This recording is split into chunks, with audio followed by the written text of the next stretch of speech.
हम उनका as a deductor देखते हैं कि whether the liability for TDS comes or whether the liability for TDS does not arise. And secondly, the party जिसका TDS या TCS cut रहा है, lots of contractors, lots of the persons who are supplying goods through them, in case of e-commerce operator or in case of TDS, the provisions get applicable. Now we'll see how in daily life we can use these provisions.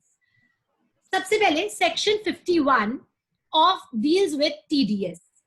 The section 51 जो effect था that was given from 1st of October 2018 में ये section का implementation brought in किया गया.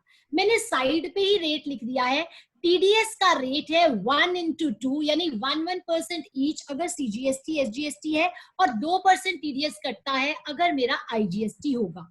अभी हम examples करेंगे कहां पे IGST होगा, कहां पे SGST होगा, कहां पे CGST होगा. Now let's read the note. Notwithstanding anything contained in this act, the government may, it starts with a non-obstante clause, the government may mandate. Sir यहाँ पे देखिए 4 पॉइंट्स दिए हुए हैं कि 4 केसेस में TDS ये 4 लोगों को काटना है, लेकिन जो 4th है D पॉइंट उसमें कहा such persons और category of persons may be notified और गवर्नमेंट ने इनको नोटिफाई कर दिया है. नोटिफिकेशन नंबर इज 50/2018 जिसमें ये लोग नोटिफाई किए गए हैं. So I have made a diagram for it for you. Now on home the TDS is applicable. अभी हमने legal as per Barrett. Now we are coming to the list of that provision. TDS is applicable in case of Department of Central Government or State Government. Both are covered.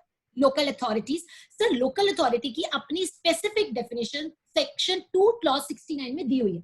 So please, मेरे client ने ऐसी गलती भी की थी. They covered themselves into local authority and there was a tax implication of 15 to 16 crores, whereas the definition given in 269 must be watched. But considering the concept is not that relevant, I'm not discussing in detail.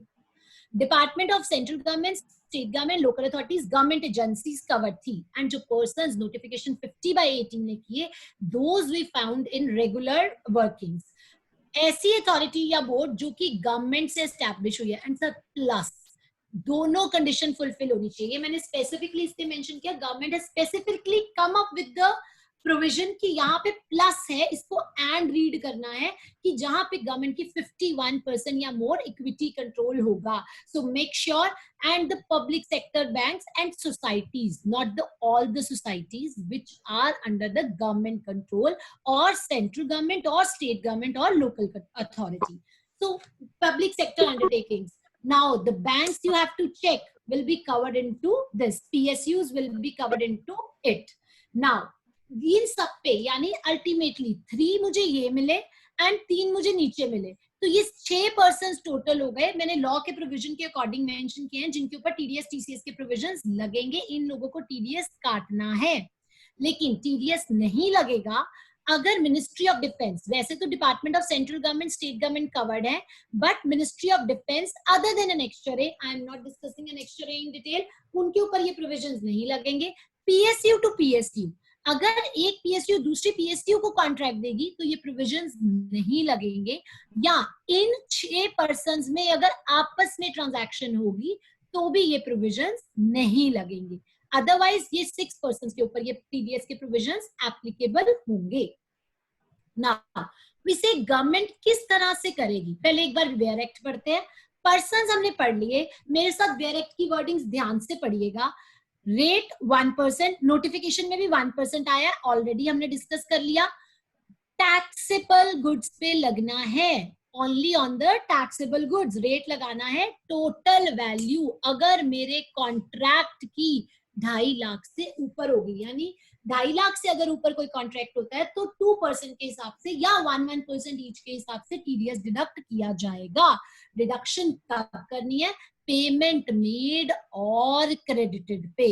So deduction नहीं करनी, ये तो हमारे journal clauses हो गए. Deduction नहीं करनी अगर आपका लोकेशन ऑफ सप्लायर और प्लेस ऑफ सप्लाई डिफरेंट है रिसिपिएंट की रजिस्ट्रेशन से. ये क्लॉज को एक बारी हम आगे जाके विद एग्जांपल्स डील फॉर करेंगे. जो ये प्रोवाइजो दी गई है, अभी will take it with the examples. Now coming towards it, let's read it. अब मुझे बताइए गवर्नमेंट कहाँ कहाँ से सप्लाईज लेती है? सर गवर्नमेंट हर तरह की सप्लाई लेती है, गुड्स की, सर्विसेज की. I have put on some example. Supply of goods, stationery procure करते हैं, toilet articles, towels, furniture, ACs, electrical goods, books. These are all supplies to government और local authorities and PSUs. वो services भी लेते हैं, security की service, car rental की service, सब बैंक ऑडिट करने जा रहे हैं आप. So all you need to keep all this provisions in mind. Composite supplies भी लेते हैं, वर्क्स कॉन्ट्रैक्ट की सर्विस लेते हैं बैंक्स, रोड्स, ब्रिजेस, पीएसयूज, इन सारी सर्विसेज को अवेल करते हैं. So I put on examples कैसे कैसे गवर्नमेंट गुड्स, सर्विसेज और इवन कॉम्पोजिट सप्लाईज को अवेल करती है. और इन सब के ऊपर, यानी अगर आपका क्लाइंट अगर एक कोई वर्क्स कॉन्ट्रैक्ट प्रोवाइडर है तो इवन उसका टीडीएस काटा जाएगा. अगर वो कोई रेंटल जनरेटर एटसेट्रा उसने प्रोवाइड किया, उसको रेंट आता है तो भी उसका टीडीएस काटा जाएगा. लेकिन कब काटा जाएगा?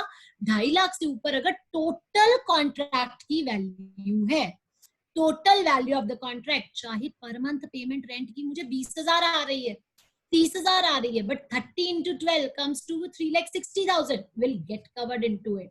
Right? So building rent, etc. All these have to be checked. Now, coming ahead. Sir, next point is, मैं अभी के लिए ये registration of recipient का point छोड़ती हूँ, इसको practical example से करेंगे. Next point says, sir, जब value of contract देखनी है तो tax add करके नहीं देखना, without tax देखना है. और जो TDS person काटेगा 10 डेज के अंदर अंदर जमा करा देगा. रूल 85 इसके साथ डील करता है. विद इन 10 डेज आपको टीडीएस जो है वो डिपॉजिट कराना है और रिटर्न जीएसटीआर 7 में भरनी है और रूल 87 एप्लीकेबल हो जाएगा. सर डिडक्टी इसका क्रेडिट क्लेम करेगा कहाँ पे? इलेक्ट्रॉनिक कैश लेजर में. यहां पे आया मेरा क्लाइंट भी. मेरा क्लाइंट कहता है जी मेरा टीडीएस कट गया है, मेरा टैक्स नहीं बनता, या मेरे पे टीसीएस लग गया है और मेरा टैक्स नहीं बनता. मेरा पैसा वो कहाँ उसके यहाँ रिफ्लेक्ट होगा? इलेक्ट्रॉनिक कैश लेजर में.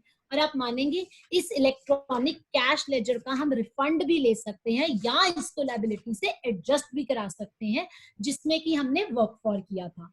नाउ अगर आप फेल हो जाते हो to pay to the government तो इंटरेस्ट लगेगा 18% के हिसाब से, same as per in section 50. सो ये हमारे प्रोविजंस थे. आगे चलते हैं. अगर आप ये जमा नहीं कराओगे तो सेक्शन 73, 74 के प्रोविजंस लग जाएंगे जो आपने ऑलरेडी पढ़े हैं.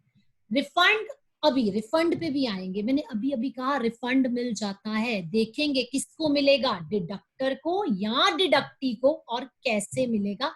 प्रोविजंस 54 के ही एप्लीकेबल है. जब मैंने रिफंड डिस्कस किया था तो मैंने जानबूझकर टीडीएस टीसीएस का पॉइंट कवर नहीं किया था so that we can get this covered into at this point of time जब हम टीडीएस टीसीएस के प्रोविजन करेंगे. सर एक ही सेक्शन है, सेक्शन 51 जो टीडीएस से डील करता है. और ये अमेंडेड लॉ मैंने फाइनेंस एक्ट 2020 के अकॉर्डिंग यहाँ डाला है और यहाँ सारे एस्ट्रिक्स और नंबर्स पुट फॉर किए हैं. जहां जहां वो अमेंडमेंट आई है आप उसको रेफर कर सकते हैं. देखिए 28 है, ये फाइनेंस एक्ट 2020 की अमेंडमेंट. और ये अमेंडमेंट क्या आई थी? पहले यहाँ लिखा गया था टीडीएस डिडक्ट करेंगे और उसको जमा कराएंगे और एक सर्टिफिकेट ऑफ टीडीएस फर्निश करेंगे, which was not actually getting done. तो गवर्नमेंट ने इसको फाइनेंस एक्ट 2020 में अमेंड कर दिया और लिख दिया कि we will be coming up with the provisions such form and manner as may be prescribed. तो अभी कोई सर्टिफिकेट ऑफ टीडीएस जो है वो इशू नहीं किया जा रहा. पहले यहाँ पे प्रोविजन था कैसे इशू होना है, उसका मॉड भी लिखा था, उसमें क्या क्या होगा वो भी लिखा था और उसकी पेनल्टी भी थी 4 में.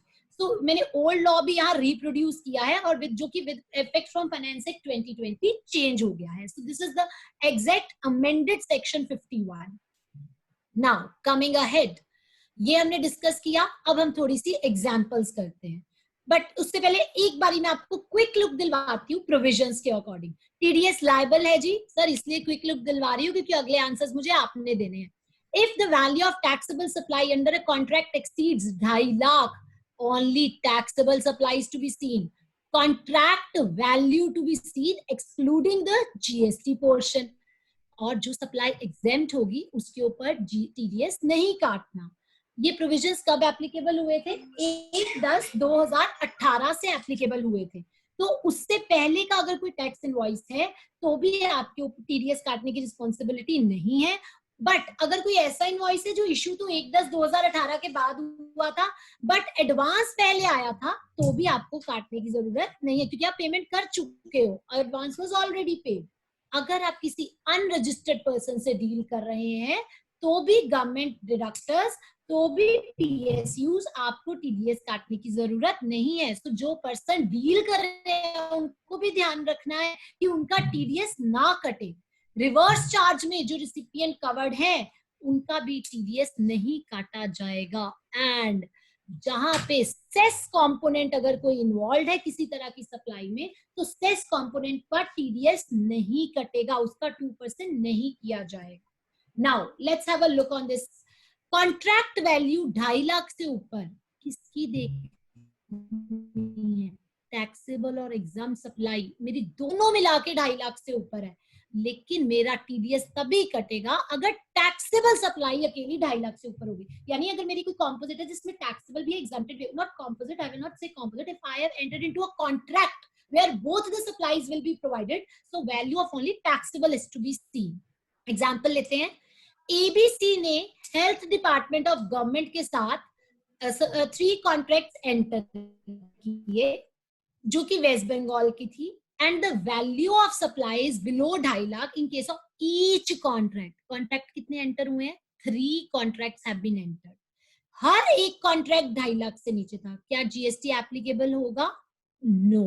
चाहे कंबाइंड वैल्यू 2.5 लाख से ऊपर है बट नंबर ऑफ कॉन्ट्रैक्ट्स कितने हैं? मोर देन 1, तो हमें इनको एग्रीगेट नहीं करना। Each contract has to be scene.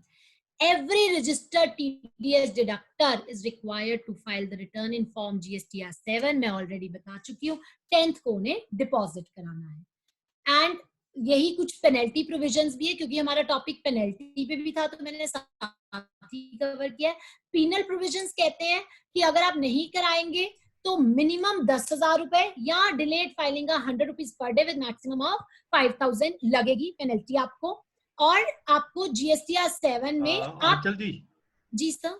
आंचल जी, आपकी स्लाइड मूव नहीं की, ये पहली वाली स्लाइड ही चल रही है, सेक्शन 51। ओ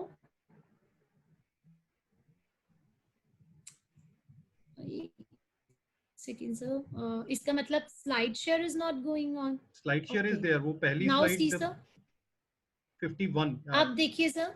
हाँ जी, now this is okay. Sir, I just want to ask the members in the chat box, whatever I spoke during this time, was it clear? No, there is one reply no. No. One is yes also. It's a mixed one. चलिए कोई बात नहीं, जो points रह गए हैं ना, जो पॉइंट्स मैंने बोले हैं वो सारे आगे एग्जांपल्स में कवर्ड हैं। So now sir, is it visible now ना?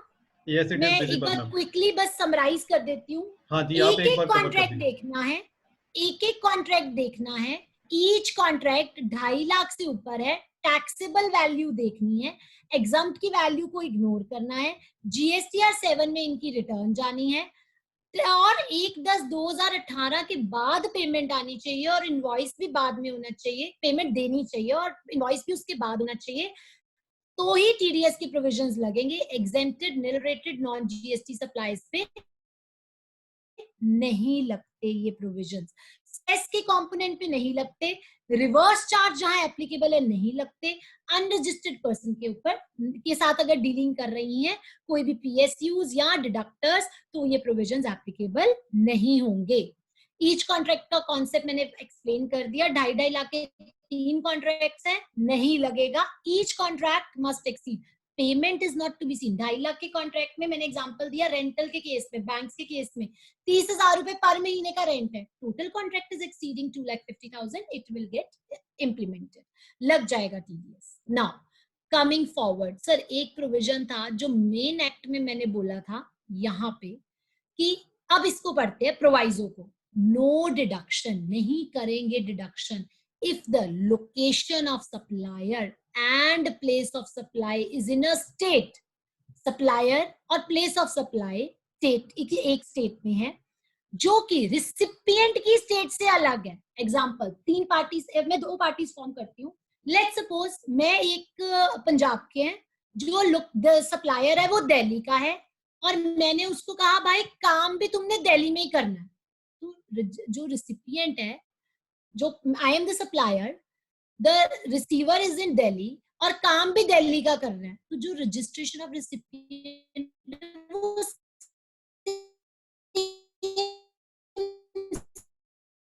स्टेट को क्लियर हो जाएगा.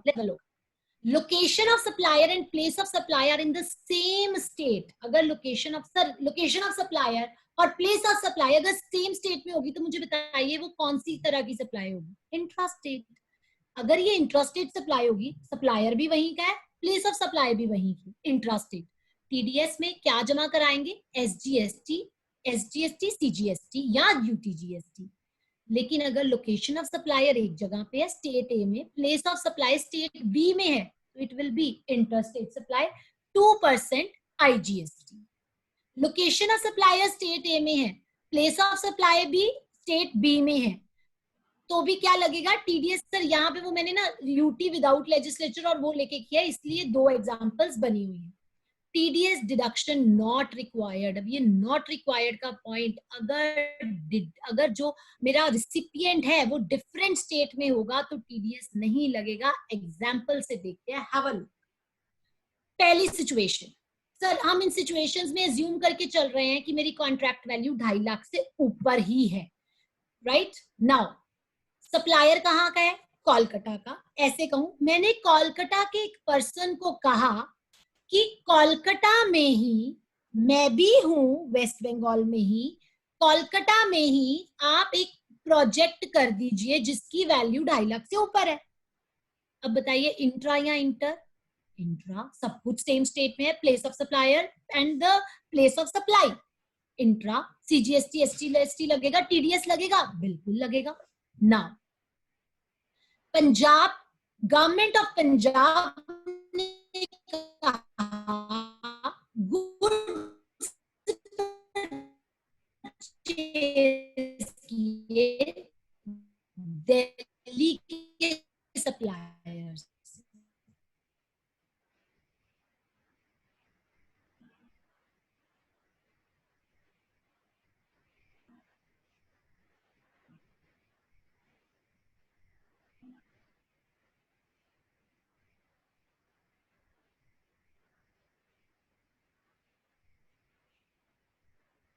करनी है दिल्ली में. वेस्ट बंगाल की गवर्नमेंट ने कॉन्ट्रैक्टर को दिल्ली में फॉर रेनोवेशन ऑफ बंगला साहब इन दिल्ली कहा, लेकिन रिसिपिएंट कहाँ का है? वेस्ट बंगाल का.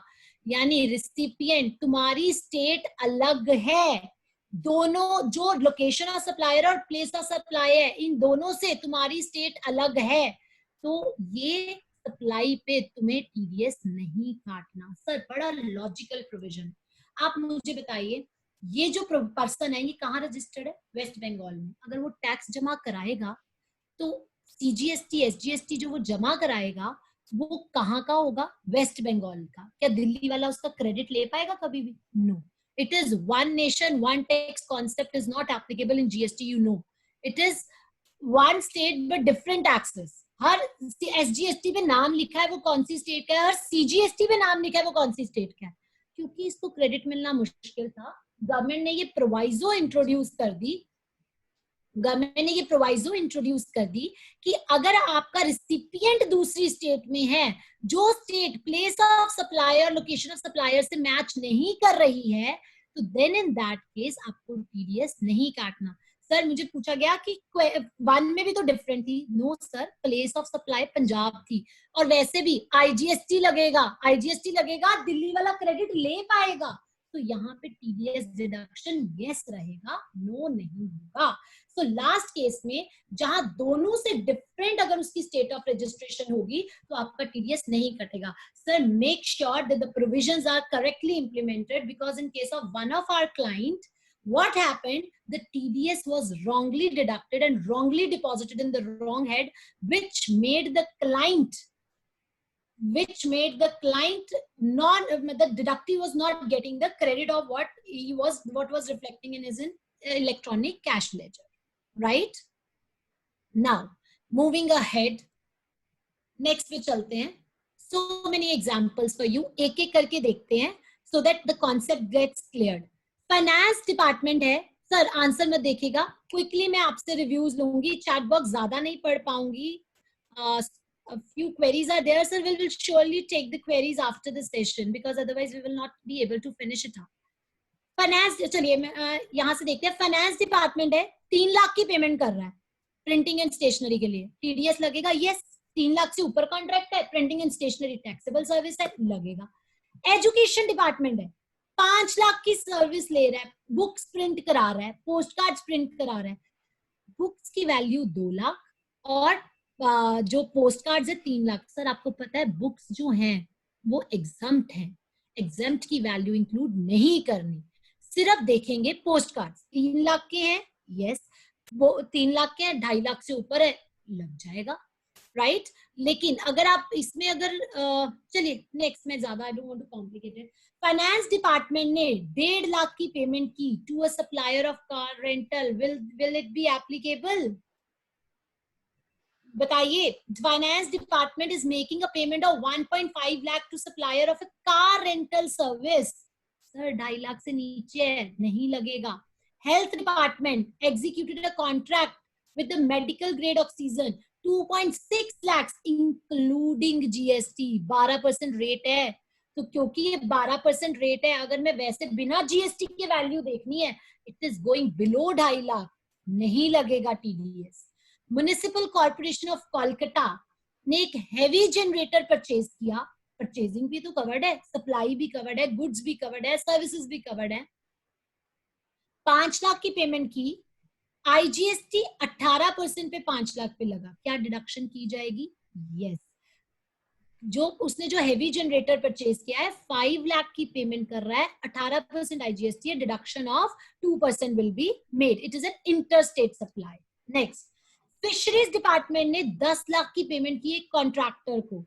will it be applicable? Sir ये ना थोड़े से स्पेसिफिक एग्जांपल है क्योंकि फिशरीज एग्जम्प्ट है. The main concept behind these two example is if my service is exempt in all the 3 examples you can see in front of you.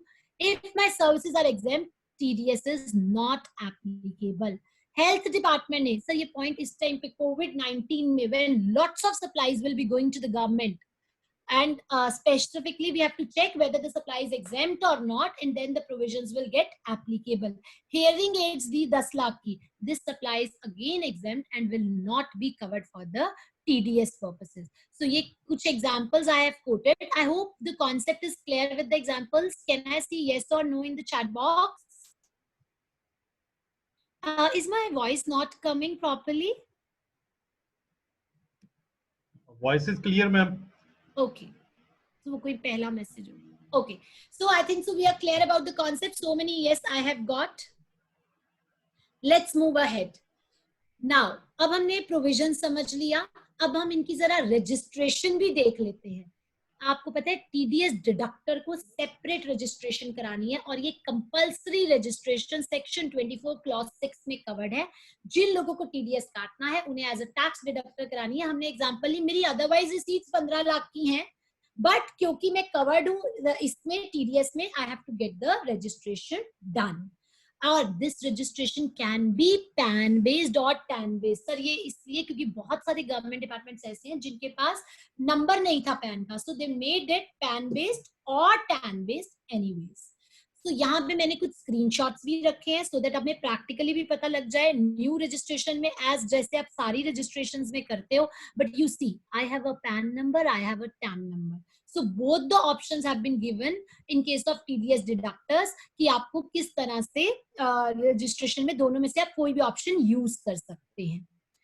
ये इस तरह की विंडो आपके सामने आएगी. एप्लीकेशन फॉर रजिस्ट्रेशन, रजिस्ट्रेशन का form है REG 07. जो आप नॉर्मल विंडो देखते हो उसकी जगह ये आएगा. DDO का रेफरेंस आएगा, इसमें ऑफिस का रेफरेंस आएगा and this way we can move ahead. Now this is the form of the ledger. Sir इनका भी लेजर मेंटेन होता है, इलेक्ट्रॉनिक कैश लेजर की ये है. बट इसमें मैं एक चीज और बताना चाहती हूँ. मैंने आपको कहा था डिडक्टर जो टीडीएस काटेगा या टीसीएस काटेगा. सर मेरे क्लाइंट टीसीएस के था तो तो मैंने इसलिए टीसीएस का यहाँ पे किया है, नाम भी हाइड नहीं किया, चलो एनी हाउ टीसीएस का मैंने यहाँ पे शो किया है कि देखिए मेरे कैश लेजर में ये टीसीएस दिखता है, और ये तब दिखता है, एक विंडो आती है, मुझे इस टीसीएस को एक्सेप्ट करना होता है. When I accept it the amount gets reflected in my cash ledger, और अगर ये मेरी लायबिलिटी से एडजस्टेबल नहीं है तो मुझे इसका रिफंड भी मिल जाता है, excess balance in cash ledger, and ये रिफंड्स आ रहे हैं. I myself has proceeded with this sort of refunds. So ये आपका टीडीएस क्रेडिट रिसीव्ड यहाँ पे आ जाता है कि आपका कितना कितना टीडीएस क्रेडिट है, आप उसको एक्सेप्ट करेंगे and you can move further. So these are the details. और एक चीज और बता दूं, यहाँ मैकेनिज्म वैसे टीसीएस में आगे जाके डील करेंगे. सो अभी के लिए मैं इस स्लाइड को छोड़ती हूँ. Now next provision, refund. Refund कैसे आएगा सर? रिफंड डिडक्टर भी ले सकता है, डिडक्टी भी ले सकता है. ये मैंने रेलेवेंट एक्सट्रैक्ट 125 सर्कुलर का ही यहाँ पे डाला है. As per circular 125, deductor and deductee both can take the refund. Sir deductor कब लेगा? मैं एक डिडक्टर हूँ, मैं बैंक हूँ या मैं कोई पीएसयू हूँ, मेरे से गलती से ज्यादा टीडीएस जमा हो गया पीयूष जी का. पीयूष जी ने मुझे सर्विसेज दी, चार्टर्ड अकाउंटेंट, मैंने 2.5 लाख से ऊपर का कॉन्ट्रैक्ट था, सर ने अच्छी खासी फीस का हमें बिल भेजा. I being the bank I deducted his TDS. तो जब वो टीडीएस मैंने काटा तो गलती से जमा कराना था, लेट्स सपोज 10,000, मैंने जमा करा दिया 15,000. तो डिडक्टर, अगर तुमने टीडीएस ज्यादा जमा करा दिया तो तुम रिफंड ले सकते हो. नाउ अब हुआ क्या, जमा भी ज्यादा करा दिया, पीयूष जी ने कहा कोई बात नहीं कोई बात नहीं, जो भी है आप डाल दो, सब कुछ ठीक है. तो सब कुछ ठीक है, डिडक्टी के वहां रिफ्लेक्ट कर गया, क्रेडिट इनको मिल गया. जब क्रेडिट इनको मिल गया तो मैं रिफंड नहीं ले सकती, फिर ये रिफंड लेंगे एक्सेस जो इनका वहां शो कर रहा होगा, जो मेरे क्लाइंट में भी था या अदरवाइज. ये कहते हैं जी मेरा तो लायबिलिटी उतनी नहीं है, मैंने अपने टैक्सेस पे किया या मेरा क्रेडिट पड़ा या ड्यू टू एनी रीजन, तो जो इनका एक्सेस बैलेंस होगा कैश लेजर में उसका रिफंड ले पाएंगे. So refund of TDS deductor claim कर सकता है till the amount is not credited to deductee, और डिडक्टी ले सकता है जब एक बार उसके कैश लेजर में आ जाए. So this was the category which was covered by us, and the deductee gets the refund of the TDS और टीसीएस. और बड़ा आसान है ये रिफंड दिलवाना, because it is related to cash ledger. Now with this the concept of TDS gets over. I hope the TDS is clear. Sir queries जो है if buts जो उसमें है that I will come to for sure, but let me come to this first.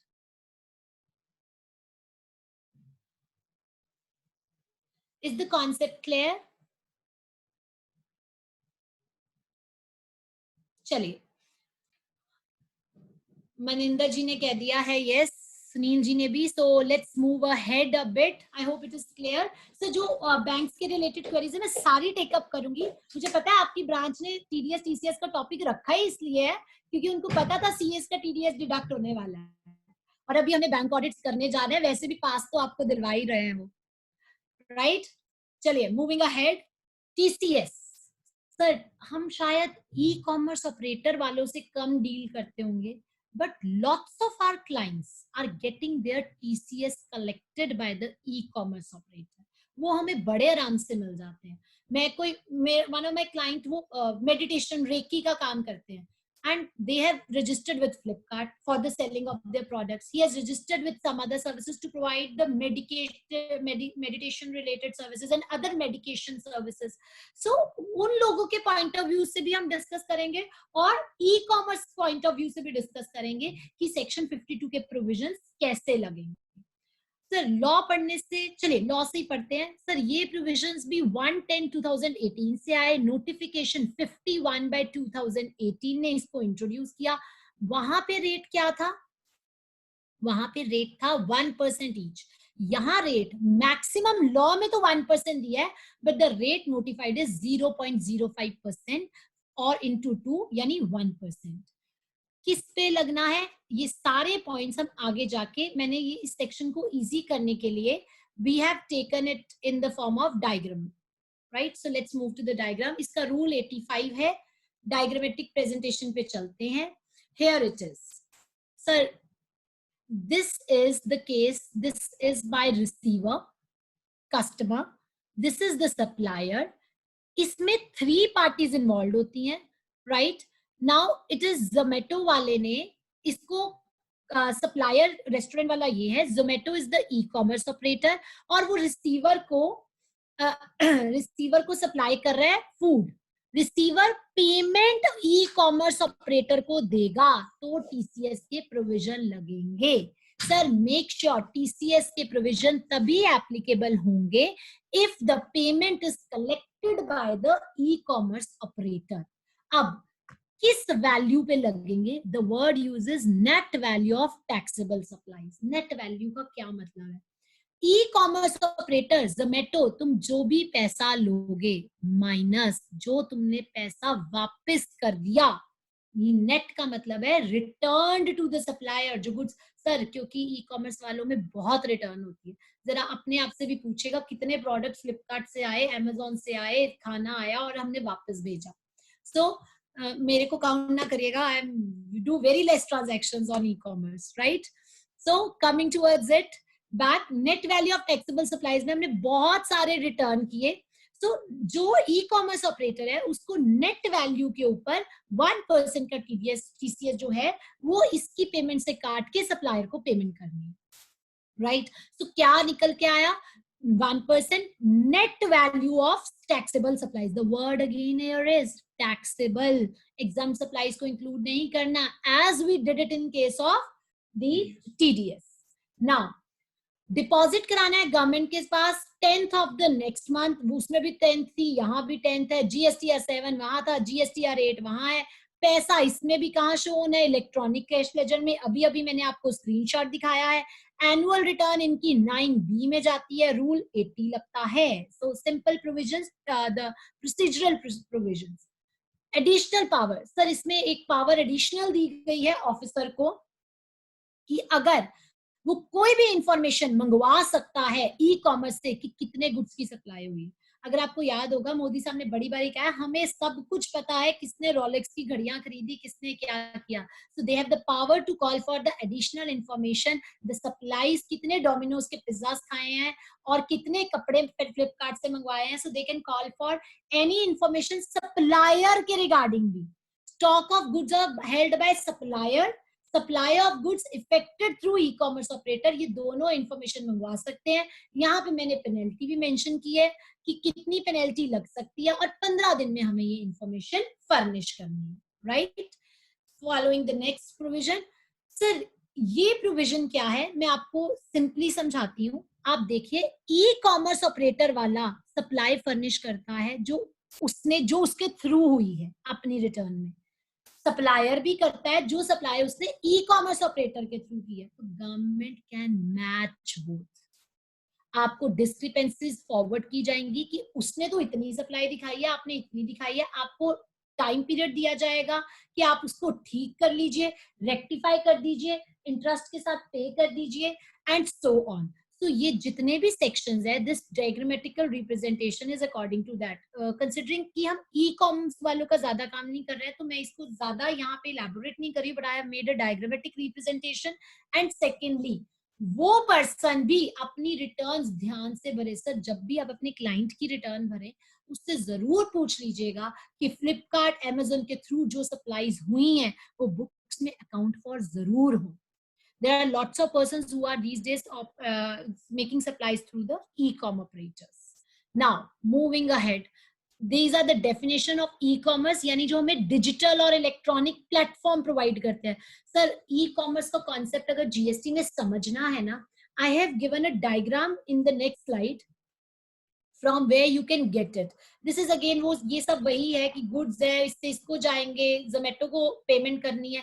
Sir याद रखना payment अगर e commerce वाले के पास आएगी तो ही टीसीएस लगेगा, नहीं तो नहीं लगेगा। अगर वो सिर्फ मार्केट प्लेस प्रोवाइड कर रहा है, पेमेंट डायरेक्टली सप्लायर को जा रही है तो TCS provisions are not applicable. Now इस डायग्राम को सबसे पहले I want to bring to your notice. यहाँ इससे पहले एक लॉ पढ़ते हैं 95। सर ई कॉमर्स ऑपरेटर जो हैं वो दो तरह के हैं, दो के भी तीन तरह के हैं। मैं अभी आपको दिखाती हूँ कैसे। सर ई कॉमर्स इस चार्ट को देखिएगा। पहला ए लिमिटेड एक कंसर्न है, उसने अपना e commerce portal. Sir e commerce कई बार बहुत परेशान करता है, So that is why I have made this diagrammatic representation to understand the full concept of e-commerce operator. अगर मैंने अपना ही पोर्टल लॉन्च किया ई कॉमर्स के लिए, मैंने अपनी वेबसाइट बनाई, उसके ऊपर ही मैंने अपने गुड्स अपलोड किए, तो there is no question of TCS because I said there must be 3 parties involve, aggregator, the e-commerce platform provider, supplier and receiver. So in this case there is no question of TCS. यहाँ पे कोई compulsory registration की भी limit नहीं है, तो आप इसमें कवर्ड ही नहीं है क्योंकि आपका अपना पोर्टल है. नाउ सेकंड, मैं किसी और के पोर्टल पे बेच रही हूँ. क्या बेच रही हूँ? सर्विसेज दे रही हूँ या गुड्स दे रही हूँ? व्हाट आई एम सप्लाइंग, 2 हिस्सों में डिवाइड कर देंगे. सर अगर आप एक गुड्स के सप्लायर हैं, आई डोंट थिंक सो कि इस डायग्राम के बाद आपको प्रॉब्लम रहेगी ई कॉमर्स के कॉन्सेप्ट में. अगर आप गुड्स सप्लाई करते हैं थ्रू ई कॉमर्स ऑपरेटर, तो आपके ऊपर टीसीएस कलेक्ट किया जाएगा की जाने वाली पेमेंट्स पर, और आपके लिए रजिस्ट्रेशन आपके लिए भी मैंडेटरी है जो पर्सन सप्लाई कर रहा है, और ई कॉमर्स वाले को भी रजिस्ट्रेशन मैंडेटरी है. So the person who is supplying the goods through e-commerce operator is covered by the mandatory registration. Goods. Now, coming towards services. In case of services, sir, 9(5) जो हमारा charging section है, उसमें 3 तरह के e-commerce operator रखे गए, 3 तरह की सर्विसेज रखी गई हैं. तो इसलिए जो 9(5) के ई-कॉमर्स ऑपरेटर है, हम उनको सेपरेट कर देंगे. अगर सर्विसेज 9(5) वाली हैं, तो ई कॉमर्स हमें उस पर्सन से कोई लेना देना नहीं जो सर्विस प्रोवाइड कर रहा है. Nothing to do with the supplier. Example, Ola cab. Sir Ola वाला मेरा एग्रीगेटर, मैं उसकी कैब की सर्विस ले रही हूँ, और ड्राइवर गाड़ी ड्राइव कर रहा है जिसकी जो ऑनर है. हमें driver, the owner of the car has nothing to do in GST. Government कहती है ओला मैं तुम्हें जानती हूँ, ई कॉमर्स ऑपरेटर वाले मैं तुम्हें जानती हूँ, मुझे उस छोटे सप्लायर से कोई लेना देना नहीं, मैं तो टैक्स तुमसे ही लूंगी. You will be taken as deemed supplier. So here we have the concept of deemed supplier. और 9(5) में अभी तक 3 ही सर्विसेज है. सर गवर्नमेंट ने सप्लायर को खत्म ही कर दिया, गवर्नमेंट ने कहा तुम ही डीम्ड सप्लायर हो, तो टीसीएस का इशू कहाँ आया? टीसीएस आएगा ही नहीं. तो इसलिए जो 9(5) के ऑपरेटर्स होते हैं उनमें टीसीएस नहीं लगता. ओला, उबेर, गवर्नमेंट ने कंसिडरिंग द कॉस्ट, छोटे छोटे पर्सन से जाके कैब ऑपरेटर से उठाना. अर्बन क्लैब का एग्जांपल लेते हैं, हाउस कीपिंग में वो छोटे छोटे पर्सन के पास जाना, this no we know the e commerce operator, हम तो उसी से रिकवर कर लेंगे. सो इस केस में 9(5) में जो 3 सर्विसेज हैं, उस केस में टीसीएस नहीं लगता. अब अदर देन 9(5), अभी मैं बताऊंगी 9(5) में 3 कौन सी हैं. अदर देन अगर आप 9(5) में हो, तो आप जो पर्सन अगर अनरजिस्टर्ड है, सर यस, देखिए अगर आप गुड्स सप्लाई करते हैं ना, तो आपके लिए मैंडेटरी है रजिस्ट्रेशन कराना. बट अगर आप एक सर्विस प्रोवाइडर हैं तो आप बेनिफिट ले सकते हो. नोटिफिकेशन 65/2017 का उन्होंने कहा सर्विस प्रोवाइडर तुम्हें एक बेनिफिट दिया जाता है, तुम्हें थ्रेशहोल्ड लिमिट मिलेगी, और अगर तुम थ्रेशहोल्ड के अंदर हो और ई कॉमर्स ऑपरेटर वाले के थ्रू सर्विसेज रेंडर कर रहे हो, तो भी तुम्हें मैंडेटरी रजिस्ट्रेशन में नहीं आना. सर लॉ में उनके लिए भी मैंडेटरी रजिस्ट्रेशन थी, बट नोटिफिकेशन 65/17 ने एग्जेम्प्ट कर दिया. और अगर तुम थ्रेशहोल्ड के ऊपर हो तो तुम्हारे पे टीसीएस लग जाएगा, क्योंकि अनरजिस्टर्ड पे टीसीएस नहीं लगता, तो टीसीएस एप्लीकेबल नहीं होगा इस केस में, और टीसीएस एप्लीकेबल हो जाएगा अगर वो थ्रेशहोल्ड से ऊपर होगा. So I think so this chart में हमें ये पता लगता है कि किस किस तरह की ई कॉमर्स के साथ ट्रांजैक्शन होगी, किस तरह से हमें उसको क्लासिफाई करके देखना है. कमिंग बैक, सर ये वो है. सर ई कॉमर्स ऑपरेटर के लिए तो मैंडेटरी रजिस्ट्रेशन होती है, चाहे वो 9(5) का है चाहे वो 9(5) का नहीं है. सो 9(5) में 3 सर्विसेज है, कैब ऑपरेटर्स, होटल्स वाले, एमएमटी वगैरह, और house keeping, urban क्लैब. But hotel वाले तभी कवर्ड है अगर होटल खुद छोटा होटल है, यानी वैसे ये प्रोविजन हम जनरली रजिस्ट्रेशन में डील करते हुए हैं. जिसने आपको सेक्शन 24 कराया होगा, they must have covered these points. I am just making a revision कि अगर आप 9(5) में है, 9(5) में 3 तरह की सर्विसेज है, cab operators, wide notification number 17/2017, 3 services notified है, कैब ऑपरेटर, होटल और हाउस कीपिंग. होटल वाले तभी अगर वो 20 लाख से नीचे है तो ही एमएमटी डीम्ड सप्लायर बनेगा. अगर होटल बड़ा होटल है, बड़ा होटल मतलब 20 लाख से ऊपर की रखता है, तो होटल तुम खुद ही रिस्पॉन्सिबल होगे, फिर तुम्हारा ई कॉमर्स ऑपरेटर वाला लाइबल नहीं होगा। सो 95 के थ्रू अगर आप जा रहे हो तो उस पर्सन को रजिस्ट्रेशन कराने की जरूरत नहीं होती है। अदर देन दिस, ये मैंने पहले ही बता दिया कि 65/17 सिर्फ सर्विसेज में एप्लीकेबल है। अभी हमने देखा था गुड्स वाले तुम्हारे लिए तो मैंडेटरी रजिस्ट्रेशन है, every e commerce has to get registered, जिसको भी टीसीएस काटना है मैंडेटरी रजिस्ट्रेशन है तुम्हारे लिए। बट जो लोग सिर्फ मार्केट प्लेस प्रोवाइड करते हैं, जो कुछ नहीं करते, ना पेमेंट लेते हैं ना कुछ, सिर्फ एक डिजिटल प्लेटफॉर्म प्रोवाइड करते हैं, उन ई कॉमर्स वालों के लिए रजिस्ट्रेशन मैंडेटरी नहीं है और उनके ऊपर टीसीएस के कॉन्सेप्ट्स भी नहीं लगते। नाउ सर ओआईडीआर को ज्यादा कवर नहीं करूंगी, बट बिकॉज ये ई कॉमर्स से रिलेटेड था, but I am just skipping it up. Now coming ahead, rule 67। Sir मैंने आपको बताया था कि every e commerce operator required to collect TCS under section 52। मैंने आपको बताया फॉर्म 8 में इनकी रिटर्न जाती है। और सर पहले क्या होता था, वहां ना लिखा गया था कि 2A में सामने वाले के रिफ्लेक्ट करेगा, बट अब ऐसा कुछ नहीं है। वो कॉमन पोर्टल पे सर्विसेज के हेड के अंदर ही आ जाता है, आप उसको वहां से एक्सेप्ट करेंगे तो कैश पैसा आपके कैश लेजर में फॉल कर जाएगा। Other than this there are few FAQs, काफी चीजें हमने इससे कवर कर ली हैं, बट ये मैंने कुछ FAQs बनाए हैं जिससे आपको बिल्कुल क्लियर हो जाएगा। These FAQs are official FAQs too, so nothing has been expressed by me, it is all the part of the law.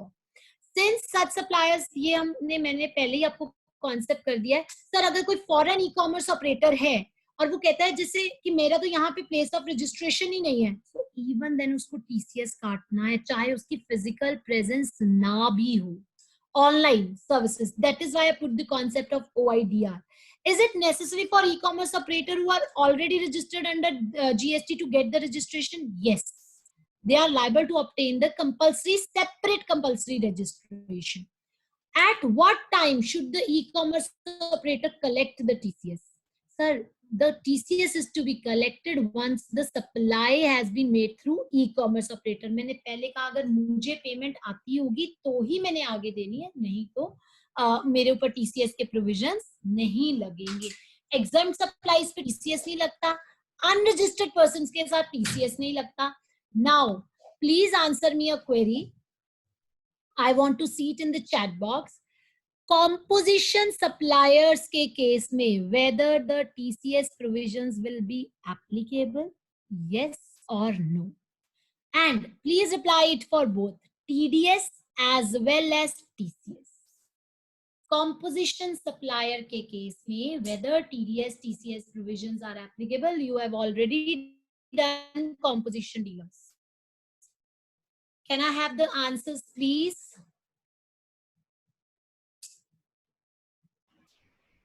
Sir yes no कुछ भी लिख दो। Yes, he is registered with the, sir किसका answer दे रहे हैं, TCS का या TDS का? Please mention. You have mentioned department TDS. In TDS, yes. Okay. Akriti is saying in TDS, yes. What about the TCS? Sunilji is saying yes. What about the TCS? Please answer me for TCS. Yes for both. Gaganji is saying yes for both. Okay, sir. एक बारी ये question पढ़िएगा और फिर answer दीजिएगा, तभी मैंने फटाफट से हाइड कर दिया था। Let's have a look. अगर मैं एक ई कॉमर्स ऑपरेटर कॉम्पोजिशन, क्या composition tax payer e commerce operator के थ्रू सर्विसेज सप्लाई कर सकता है? No, as per section 10(2)(d), a composition taxpayer cannot make supplies through e-commerce operator, so the question of TCS does not arise. But in case of TDS, yes, TDS provisions are applicable to, not applicable to unregistered, and composition is not an unregistered. I hope I'm clear about this concept. Whether TCS is to be collected on import of services, sir मैंने अभी अभी बताया import of services reverse charge basis पे, और जहां reverse charge basis है वहां पर टीसीएस एप्लीकेबल नहीं होगा। Now coming ahead, Let's move further. Is it very common that customers of e-commerce operator return goods? Sir ये क्वेरी कई बार मुझे आती है. वो कहता है अगर मेरी नेट टैक्सेबल वैल्यू नेगेटिव हो जाए तो there is no provision in the law कि आप नेगेटिव वैल्यू को डिफाइन करें. So as a result if it goes negative it will be taken as zero. आपको अगर वो नेगेटिव हो जाती है क्योंकि वो आपको अलाउ करता है रिटर्न्स, किसी महीने में रिटर्न्स ज्यादा भी हो सकती हैं. So negative amount can not be declared. Apart from it, TCS is to be collected by e-commerce operator who is making payment to the supplier for the supply happening through it. ये मैंने आपको पहले भी बताया कि e-commerce operator को अगर payment आती हो तो ही TCS के provisions applicable होंगे, otherwise not. So apart from this, this is the site, this is the provision जहाँ पे हम GSTR 8 जाके भरते हैं. So returns में, return dashboard में we can see TCS collector के केस में GSTR 8 is applicable. और मैंने आपको कुछ स्लाइड्स पीछे छुड़वाई थी ये कह के कि हम इसको TCS में कवर करेंगे. That was the sites which is my screen visible?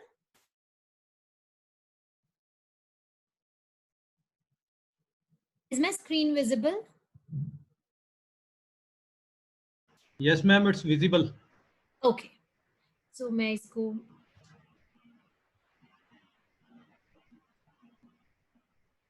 Sir ये देखिए जो मेरा TCS क्रेडिट है वो यहाँ आ जाता है. कैश लेजर से हम इसका रिफंड ले सकते हैं.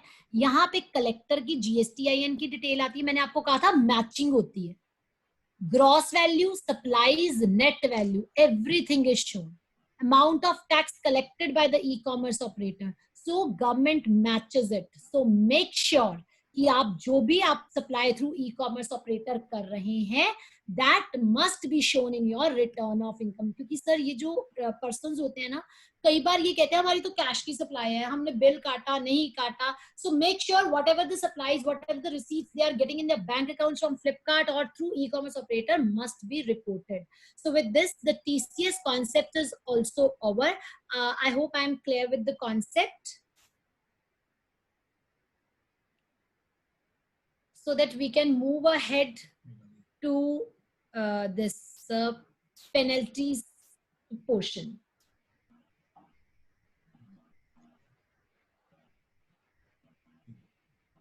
Okay. Just give me a while. Let me save it.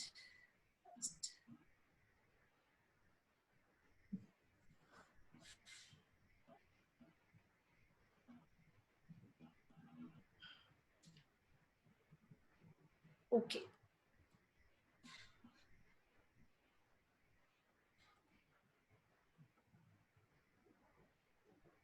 So can you see the slides of this penalties? Ma'am, this is no, it is still TCS site. Still TCS? Now see, sir. It is still Not yet, ma'am. Just a minute.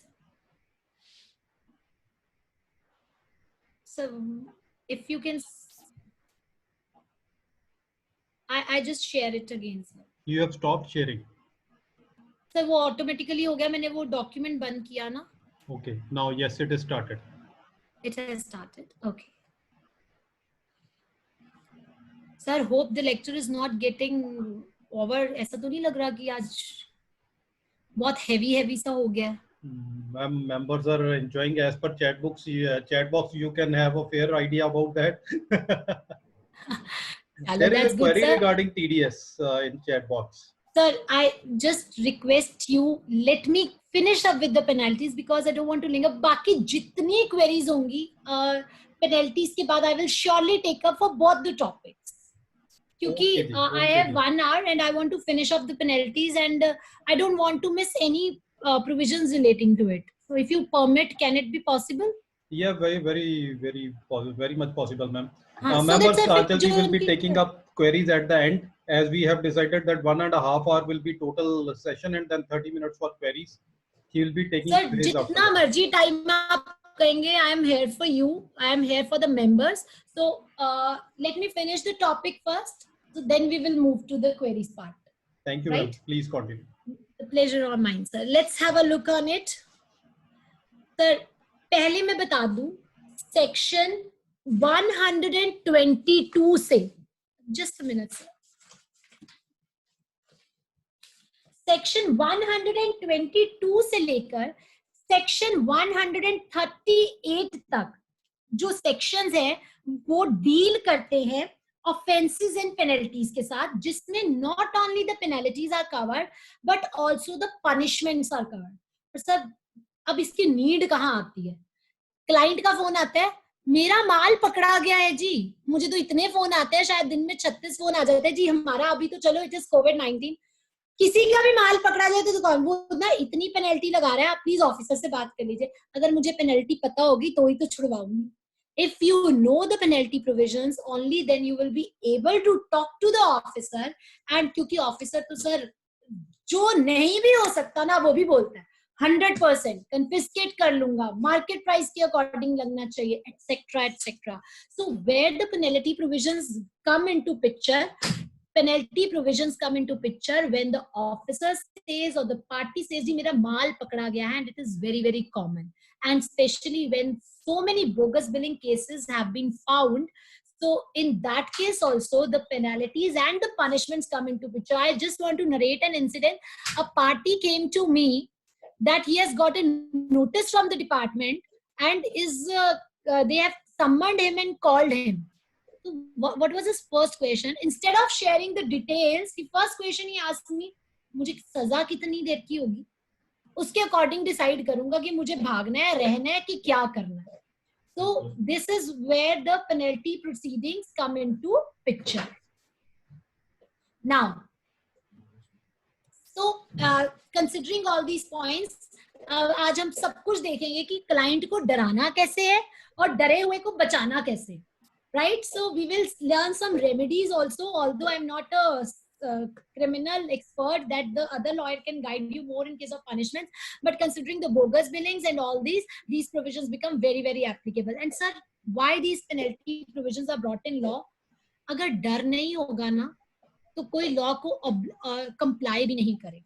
So that is why with this mind thought, in every law there are the penalty provisions, there are the, and GST law is very very stringent as to the penalty provisions as well as to the punishment provisions, and we have seen it. Direct arrest, हम ये भी देखेंगे कहाँ पे वो direct arrest कर सकते थे और कहाँ पे नहीं कर सकते जहां किया गया है.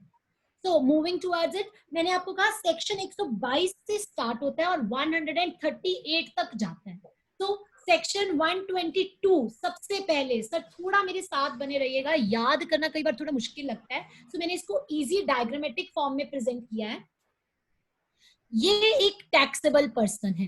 सर टैक्सेबल पर्सन की डेफिनेशन 2107 क्लॉज में दी हुई है, बट पर्सन डेफिनेशन 107 में क्या है, 2 मिनट के लिए 284 इग्नोर कर दीजिए.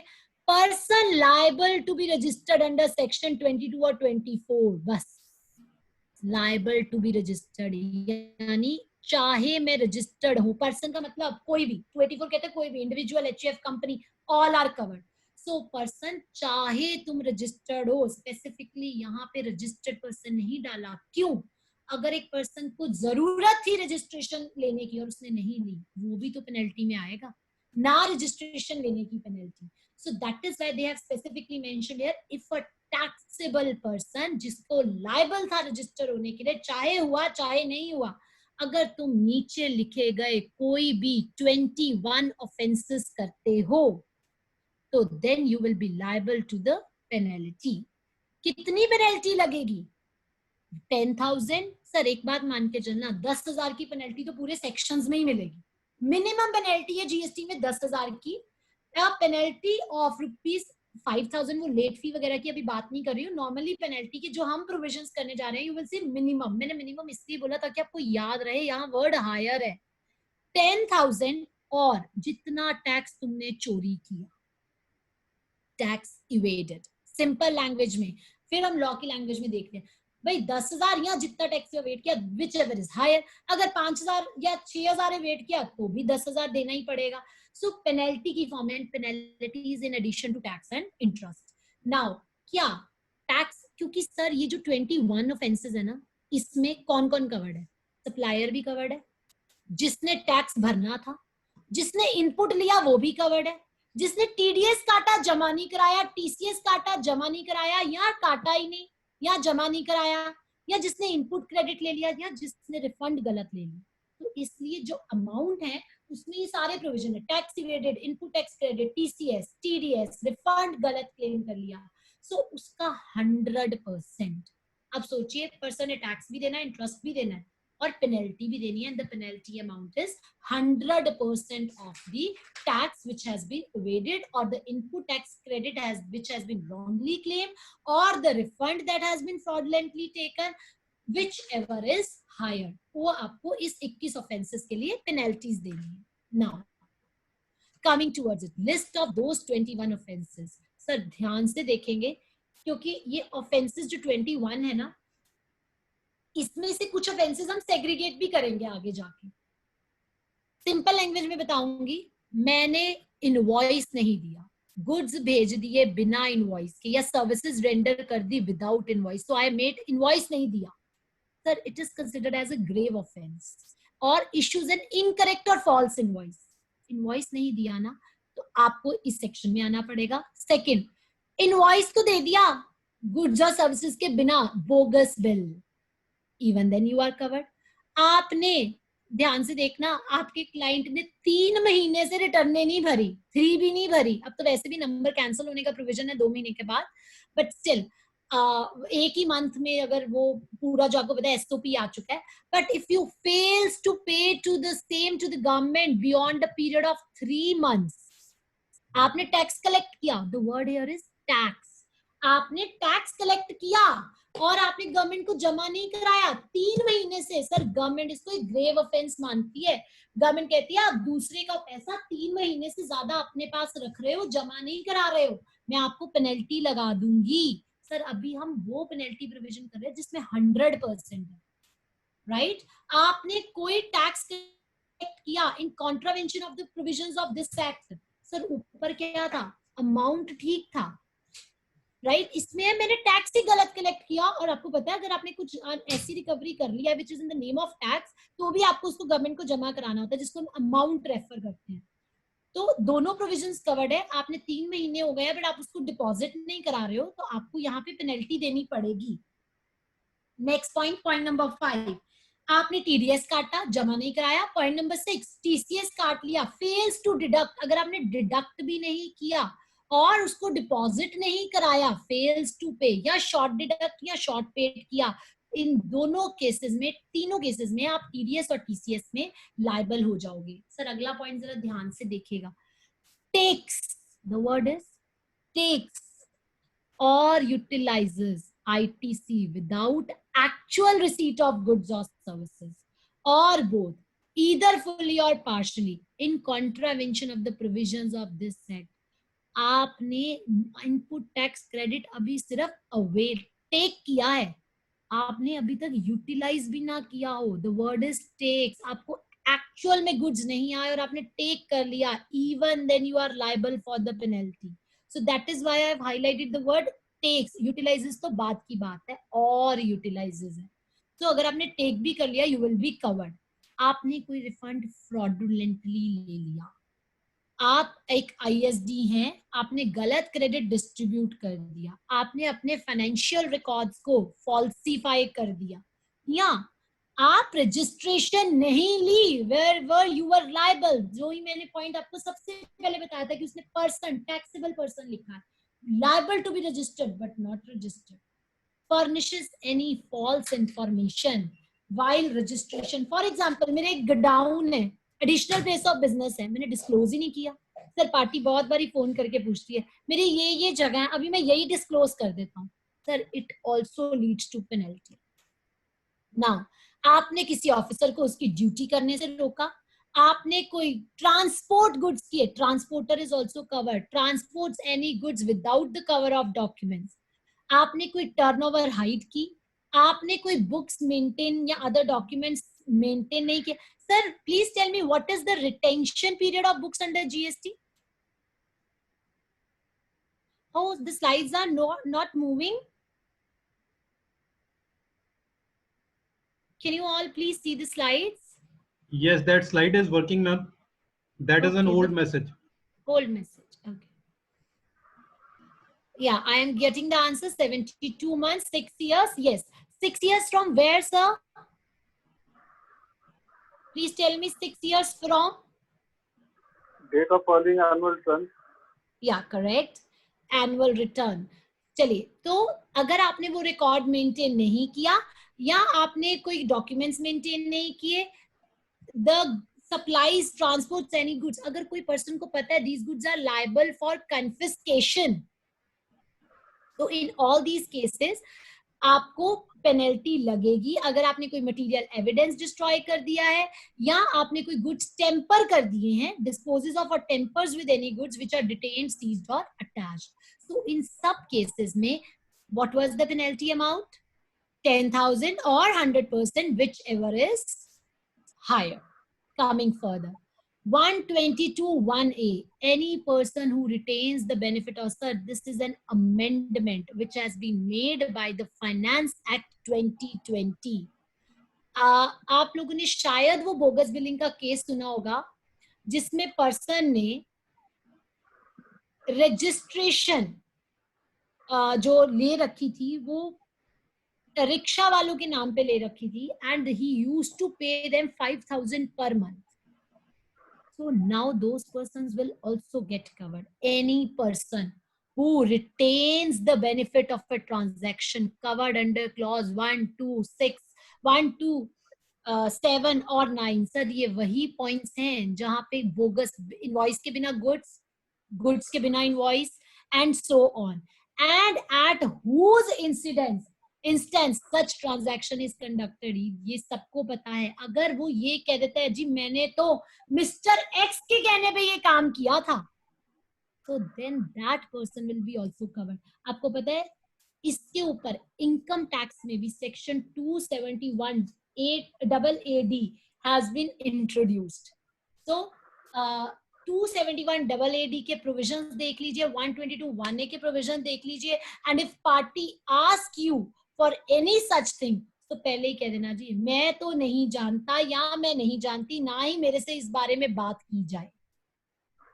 So make sure the provision has been brought into it. अगर आपने कोई बेनिफिट रिटेन किया है या कहा जाता है कि आपके इंस्टेंस पे ही मैंने ये काम किया था, then you will be liable to the penalty equivalent to the amount of tax invaded or ITC availed of or passed on. So make sure that this provision to be kept in mind. So moving ahead, section 122 clause 2. Sir अभी तक हम बात कर रहे थे 10,000 की penalty, लेकिन अब एक पर्सन कहते हैं मेरे से गलत काम हो गया बट मेरी इंटेंशन फ्रॉड की या विलफुल मिसस्टेटमेंट की नहीं थी. सर पेनल्टी तो भी है बट 100% की जगह 10% की है. तो पढ़ते हैं एनी रजिस्टर्ड पर्सन, यहाँ वर्ड क्या है? Registered person who supplies any goods or services, जिस पे टैक्स नहीं पे हुआ, शॉर्ट पे हुआ, erroneously आपने कोई ITC ले लिया है for any reason other than the reason of fraud, तो आपकी पेनल्टी 10,000 और 10% whichever is higher होगी. और अगर आपका फ्रॉड और मिसरिप्रेजेंटेशन है तो उसमें आपको पता ही है सर 10,000 और टैक्स whichever is higher, तो वो पहले में भी कवर्ड था, यहाँ पे भी कवर्ड हो गया, बट यहाँ पे उन्होंने रजिस्टर्ड पर्सन को स्पेसिफिकली पॉइंट आउट कर दिया. सो अगर आप विलफुल है तो भी आप देखिए if there is without fraud there is an error, even then the penalty of 10% is applicable. So जब भी हमें ऑफिसर का कोई भी फोन आता है ना and he says मैं तो 100% लगाऊंगा and we can prove it कि नहीं हमारा तो गलती से ही हो गया, so he can leave you with a penalty of 10% also. So keep it in mind. बहुत सारे cases ऐसे हैं जिनमें हम 10% penalty से भी the client comes out. Moving ahead, penalty for certain offenses. Sir इसमें वो लोग थे जो डायरेक्टली इन्वॉल्व नहीं थे, एड्स या अबेट्स कर रहे थे कि वो कुछ उन क्राइम्स में, या जिनको सर इसमें ना 5 स्पेसिफिक इश्यूज कवर्ड हैं. अगर आपने कोई ऐसे गुड्स ले लिए जो आपको पता था ये चोरी के हैं, चोर बाजार से या अदरवाइज कुछ ऐसा आपको पता है, या आप गुड्स को ट्रांसपोर्ट कर रहे हैं which you know are not as per the legal provisions, next point is, अगर आपको कोई सम्मन इशू हुए हैं और आप fail to appear before the central tax officer हो, या आप invoice according to the provisions issue नहीं कर रहे हो, sir in this those persons are covered who are not directly involved, so accountant gets covered into it. Sir वो पहले 122A में नहीं आएगा if he has not kept any share, but वो यहां आ जाएगा क्योंकि 122(3) में शेयर की बात ही नहीं। It says only if you aids or abets in any of these clauses, a penalty of 25,000 rupees maximum can be imposed. So make it sure that whatever is going on must be done keeping all the provisions in mind. The law is getting very, very stringent as to bogus billing, as to fake credits. कितने law sir, कुछ bunch of people के लिए जो ऐसा काम कर रहे हैं, the regular suppliers are also suffering and we have seen it in case of refunds also and here also, कि इतने stringent provisions the government is bringing in, even in registration वो physical verification का concept ले आए हैं कि physical verification होगी जहां आधार authentication नहीं होगी, refunds में stringent provisions have been brought in, penalties का level has been increased, the middlemen have also been included in between. Not only the persons, देना लेने वाला नहीं, whosoever are getting the commissions or something, all the people have been covered. Now, next we come to section 123. Sir, main section था 122, जिसने हमें दो penalties बताई, 10,000 और 100%, 10,000 और 10%. So दो penalties के अलावा जो है उसने हमें 21 offenses को list किया उसमें. Penalty to face, sir information return है, I am just skipping this, ये आप बहुत इजी प्रोविजन है, 100 रुपीज पर डे और 5,000 रुपीज का है मैक्सिमम का. Fine for failure to furnish statistics, इसमें भी ऑफिसर्स वगैरह कवर्ड है, अगर आपसे कोई इन्फॉर्मेशन मांगी जाएगी तो 10,000 की मैक्सिमम पेनल्टी लग सकती है, और अगर कॉन्टिन्यूइंग ऑफेंस है तो 100 rupees, not so much in day to day use. General penalty, sir ये सबको पता है सेक्शन, जहां पे कोई पेनल्टी नहीं है, आपने स्टॉक रिकॉर्ड्स मेंटेन नहीं किए, खासकर आपने ये सुना होगा जब एनुअल रिटर्न 9C जानी थी, not annual return, the reconciliation statement 9C, उसकी कहीं पे कोई पेनल्टी नहीं है तो कोई बात नहीं, जर्नल पेनल्टी 25,000 तो है ही, 25,000 इंटू 25,000, तो हम क्लाइंट को फोन पे यही कहते थे, आपकी एनुअल रिटर्न जाने वाली है, जीएसटी का ऑडिट होने वाला है, you have not come, you are subject to a penalty of 50,000 rupees. कहां से ली? 25,000 यहाँ और 25,000 SGST, तो 50,000. अगर आप कोई भी ऑफेंस करते हैं जिसकी कोई पेनल्टी प्रिस्क्राइब नहीं है, so you will be covered under the journal penalty. Moving ahead, section 126. 126 sir ये जो है ना, ये कहता है इंसान को इंसान समझे, छोटी छोटी गलतियों पे पेनल्टीज ना लगाएं. एग्जाम्पल लेके चलती हूँ. One time my client gave me a call कि मेरा माल पकड़ा गया. I said क्यों? जी गलती से नंबर में एक डिजिट छूट गया था. It was not fraudulently, it was not done intentionally, it was just a minor breach. Sir minor breach में उसको बोलूंगी जो 5,000 रुपए से नीचे का जिसमें टैक्स इन्वॉल्व है, और negligence, omission, mistake in documentation ऐसी है, मैं ऐसे बोल दूं ईवे बिल पे नंबर ठीक था, बिल पे एक डिजिट कम लिखा गया. So do you think the person will do like this? It was only an omission, it was a clerical error. So this section gives you the power कि sir कई बार officer हमें phone पे पता पूछता है, ma'am मैं आपको help करने को तो तैयार हूं, बट मैं क्या करूं, मुझे लॉ ही परमिट नहीं कर रहा. लॉ ही परमिट नहीं कर रहा तो कई बारी हम उनको बताते हैं कि नहीं सर आप यहां जाके इस पेनल्टी में इस चीज को छोड़ सकते हैं. So if it is a minor breach where the tax है, सर कपड़े वालों के केस में तो 5% टैक्स है, 1 लाख रुपए का, लेट्स सपोज उसका 80,000 का माल पकड़ा जाता है, even the tax involved is less than 5,000. So ध्यान रखिएगा, if it is a minor breach 5,000, error which is apparent from the record, कोई माइनर एरर्स हो गए हैं, कोई छोटी छोटी गलतियां हो गई हैं, तो आप इस सेक्शन 126 बेनिफिट ले सकते हैं. और आपको अपॉर्चुनिटी ऑफ बीइंग हर्ड, वो तो प्रिंसिपल ऑफ नेचुरल जस्टिस है, you must give. Person voluntarily discloses, तो ये सेक्शन ये भी कहता है अगर पर्सन ने खुद अपनी गलती डिस्क्लोज कर दी है तो आप उसको जर्नल डिसिप्लिन है पेनल्टी के कि आपको उसको इस चीज का बेनिफिट देना चाहिए, इसको as a mitigating factor consider करना चाहिए। Now moving ahead, section 127। Sir आपने जब असेसमेंट्स की थी, एक बात बताइए, my question to all of you in this is, let me open the chat box. Manmohan sir बहुत सारी क्वेरीज है आपके, I will surely come to all those. एक पर्सन कहता है कि मेरा माल पकड़ा गया है, क्या असेसमेंट किए बिना सेक्शन 73, 74, 62, 63, 64, क्या असेसमेंट किए बिना उसके ऊपर पेनल्टी लगाई जा सकती है? My question to you is, power to impose penalty where the assessment proceedings have not been done. No, no, no, no. I've got so many no's. Mohak ji, Ivandeep, Anil ji, Manmohan ji. Chaliye sir, ek bari, let's read the next section together. Power to impose penalty in certain cases. Where the PO, proper officer, is of the view that a person is liable to penalty and the same is not covered under any proceedings under section, these are all assessment sections, he may issue an order levying such penalty after giving an opportunity of being heard to such person. This section empowers the PO to initiate separate penalty proceedings if penalty is not leviable under any of the provisions of sections 62, 63, 64, 73, 74.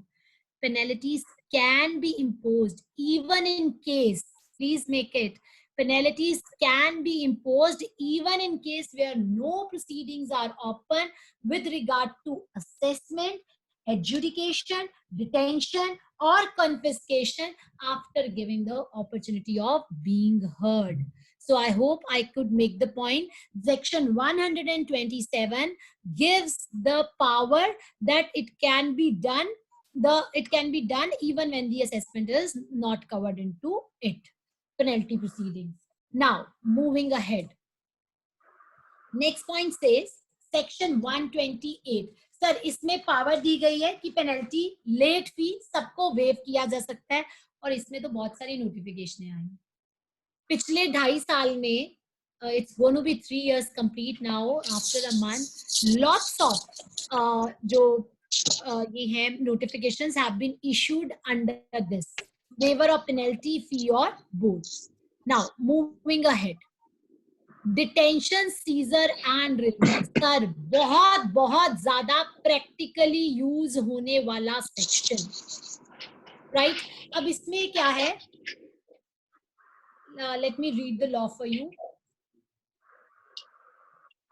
Coming towards it, notwithstanding anything. Sir मैं पहले एक section का brief बताती हूँ. मेरे goods अभी transit में है. सर ये सेक्शन तभी लगता है when the goods are in transit. Please make sure. Sir officers का लोगों का बहुत सारा माल इसमें पकड़ा जाता है, बहुत सारे टाइम्स हमें इसके ऊपर क्वेरी आती है.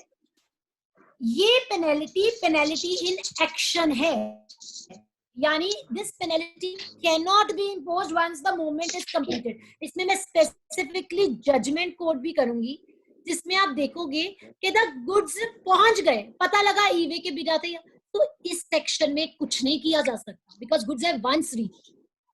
अगर एक बार ट्रांजिट कंप्लीट हो गया, आप 129 में डिटेंशन सीजर नहीं कर सकते. This is a penalty in action, और पेनल्टी इन एक्शन है and it can not be imposed once the completion of movement is done, right? So पढ़ते हैं, notwithstanding anything contained in this act. Sir my question, 122 क्या applicable होगा? Whether 122 will be applicable? No, it will not. It starts with a non-obstante clause. इस clause की penalty अपनी दी गई है, right? So if any person transports any goods while they are in transit in contravention of the provisions of this act, all such goods as a means of transport, sir क्या क्या detain कर सकते हैं? वो goods भी detain कर सकते हैं और कन्वेंस भी डिटेन कर सकते हैं. कई बार पूरा ट्रक ही रोक लिया जाता है, और बट कन्वेंस को डिटेन नहीं कर सकते अगर वो ये प्रूव कर देता है जो ट्रांसपोर्टर है कि भाई मेरा इसमें कोई, मुझे पता ही नहीं था इसमें क्या गुड्स है. If the bona fide of him is proved, then the conveyance will not be detain. Otherwise the goods as well as the conveyance both will be detain. Detain करके क्या पेनल्टी लगेगी? सर इसकी पेनल्टी को detention की I have put it in a diagrammatic way. या here it is. Where any persons transports or stores any goods when they are in transit in contravention of the provisions of the act, all the conveyance documents shall be liable for detention or seizure. कैसे? अब penalty क्या लगेगी? Release कराने के लिए आपको क्या देना पड़ेगा अगर तो ऑनर सामने आ जाता है. If the owner comes forward and the goods are taxable goods, तो उसको टैक्स भी देना है और पेनल्टी भी देनी है, which is 100% of the tax. Sir लेकिन अगर गुड्स एग्जम्प्टेड है और ड्यू टू एनी रीजन मैंने उनका लॉ कंप्लाई नहीं किया, अगर गुड्स एग्जेम्प्टेड थे और आपने contravention of the provision of law की है, तो उस केस में 2% वैल्यू ऑफ गुड्स और 25,000 whichever is less. Sir ध्यान रखना यहाँ लेस है, यानी मैक्सिमम 25,000 है एग्जेम्प्टेड गुड्स के केस में कोई भी वैल्यू हो. और अगर ऑनर सामने नहीं आता, अगर ऑनर सामने नहीं आया तो penalties will be higher. Pay tax, owner does not come forward, goods are taxable, tax भी देना पड़ेगा, पेनल्टी भी देनी पड़ेगी which is equivalent to 50% of the value of tax paid. और अगर एग्जेम्प्टेड गुड्स है तो यहाँ 2% है, यहाँ 5% ऑफ वैल्यू ऑफ गुड्स है. पे अमाउंट अंडर सेक्शन 129, अमाउंट पे करिए और सारी प्रोसीडिंग्स खत्म. और अगर आपने 14 दिन में पे नहीं किया तो फर्दर प्रोसीडिंग्स 130 में ली जाएंगी, यानी गुड्स कन्फिस्केट कर लिए जाएंगे. सर पहले यहाँ टाइम पीरियड 7 दिन होता था जिसको बढ़ा के 14 डेज कर दिया गया है. तो इसको भी एक डायग्रामेटिक वे में ही प्रेजेंट किया है. इसमें I would like to bring one more thing to your knowledge. चलिए जब आगे आएगा only then I take it up. Now, coming back to this provision, 130 है ना ये? हाँ जी, एग्जाम्पल लेते हैं इसमें. I have quoted some example. Goods मेरे टैक्सेबल थे, ऑनर फॉरवर्ड भी आ गया, अब उसको क्या देना है? गुड्स टैक्सेबल है तो टैक्स भी देना है, पेनल्टी भी देनी है. Then the amount payable would be equal to tax and penalty 100% of tax. Goods की वैल्यू है 1 लाख, टैक्स रेट है 12%, तो बताइए क्या देना पड़ेगा? 12,000 टैक्स और 100% ऑफ टैक्स की पेनल्टी, यानी 24,000. I hope so first provision is clear now. और सर एक बात याद रखना, सेक्शन 17(5) में क्लियर कट लिखा है कि जो यहाँ पे टैक्सेस पे होंगे उसका सामने वाले को क्रेडिट नहीं मिलना. Taxes paid under this provision would not be eligible to be claimed as input tax credit. Now second point, goods exempt है, ऑनर फॉरवर्ड आ गया तो कितना था? वैल्यू ऑफ गुड्स पे. So value of goods 1 lakh, 2% of value of goods is 2,000 और 25,000 whichever is lower 2,000 लगेगा. Right, coming towards the next one. I think so इसमें वो नहीं डाला क्लॉज की अगर sir like we have done owner comes forward, similar way हम इसमें मैं orally, चलिए let's do this orally and can I have the answers in chat box please. Now if I say section 129, again वही example लेते हैं. Goods की value 1 lakh, if you can please note it down.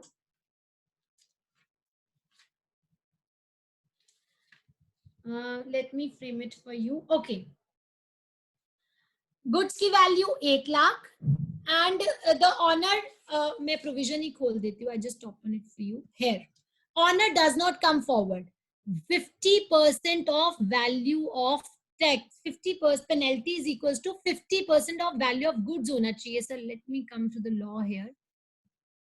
Just a minute. 129.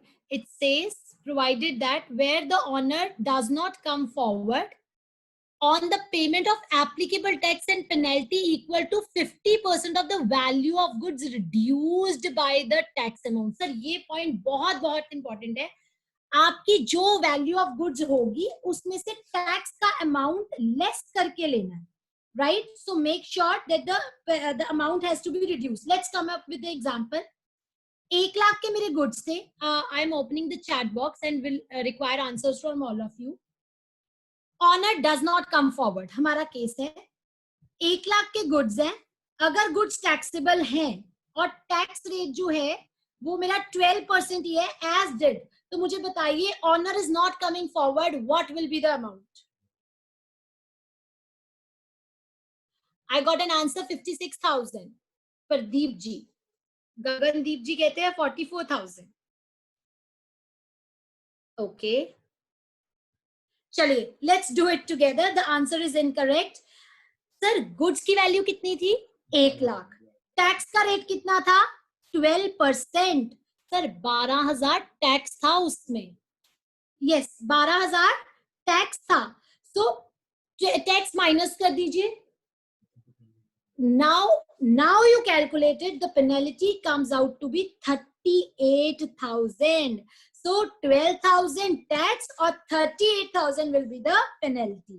यही point मैंने यहाँ पे आपको highlight करना था. So total 50,000 will be paid. So I hope so. Now the concept is clear. As we have read, the value of goods reduced by the tax amount paid thereon. This was very important point. Hello, हाँ जी sir. दोबारा calculation check करेंगे. 1 लाख की taxable amount है, उसमें से tax 12,000. No. I said taxable goods. Okay, चलो taxable goods valued at 1 lakh. हाँ जी, 12,000 less कीजिए टैक्स. सर 50% आपने गलत किया sir. 50% of value of goods लेनी है पहले. मैंने 1 लाख की टैक्सेबल वैल्यू थी, उसका 50% कितना हो गया? 50,000 minus 12,000. 38,000. 38,000 पेनल्टी, 12,000 का टैक्स. अब बताइए सर. मतलब total value minus tax, then 50% नहीं करना, पहले 50% करना है. 50% में से 12,000. एक्चुअली सर वो एग्जांपल जो है I just forgot to put there it which I was to put, पर मैंने orally इसीलिए take up की है. I hope so sir. Who was there on the query? Can I have the name please? Anand sir was there. Anand sir was there. Anand sir, I hope the matter is clear. Let's read the law together once. It says applicable penalty equal to 50% value of goods. 50% value of goods is 50,000 reduced by the tax amount 12,000. So ultimately it is 50 minus 12. Right? All right. Okay sir. चलिए let's move further. I hope so this ये sir इसमें कई बार हमारा client phone करता है कि मैं अभी टैक्स नहीं पे करना चाहता, क्या मैं बॉन्ड देके आ सकता हूँ? यस, आप बॉन्ड देके वहां से अपने गुड्स छुड़वा के ला सकते हैं और साथ में एक सिक्योरिटी देनी पड़ेगी जो कि इन the form of bank guarantee जाती है. सर ज्यादातर जब गुड्स की वैल्यू हायर होती है तो क्लाइंट सेज कि मैं बॉन्ड और सिक्योरिटी देके गुड्स छुड़वा लेता हूँ, और अगर आपने अपना उसको ऑनर नहीं किया तो डिपार्टमेंट हैज द पावर कि वो आपके जो सिक्योरिटी है उसको रिलाइज करा ले. Right, moving ahead. सर ये ना rules I have quoted here. 140 and 141 are the two rules कि बॉन्ड और सिक्योरिटी फर्निश करनी है. Amount of tax, interest and penalty के अमाउंट इक्वल होना चाहिए. टाइम पीरियड इसमें आपको दिया गया है कि आपकी जो ऑनर 14 डेज के अंदर अंदर, आपको ये टाइम पीरियड में पहले ही बता चुकी हूँ, चेंज हो चुका है. और अगर आप इसको ऑनर नहीं करते हैं तो आपकी सिक्योरिटी जो है वो रिलाइज कर ली जाएगी. और अगर पेरिशेबल या हैजर्डस नेचर के प्रोडक्ट्स है तो even lower time period can be given by the officer. Tax person pay करेगा मार्केट वैल्यू ऑफ गुड्स और amount of tax whichever is lower. Things released forthwith GST order INS 05 में आएगा. Procedural था, so we can refer rule 140 and 141 here. ये मैंने आपको अभी बताया था. 129 is penalty in action, and I have quoted here the Patna High Court judgment in case of Ram Chaitra Ram Harihar Prasad, where it has been held by Honorable High Court कि एक बार अगर goods की movement खत्म हो गई person का ईवेबल expire हो चुका था, उसने उतनी देर में अनदर ईवेबल जनरेट किया और गुड्स डिलीवर कर दिए before the goods with the vehicle was intercepted. So the over. Now the sexual provisions of section 129 cannot be applied. Moving ahead, ये हमने कर लिया है, प्रैक्टिकली भी हमने इसको कर लिया है. So with this section 129 gets over, जो डिटेंशन का था. Coming towards section 130.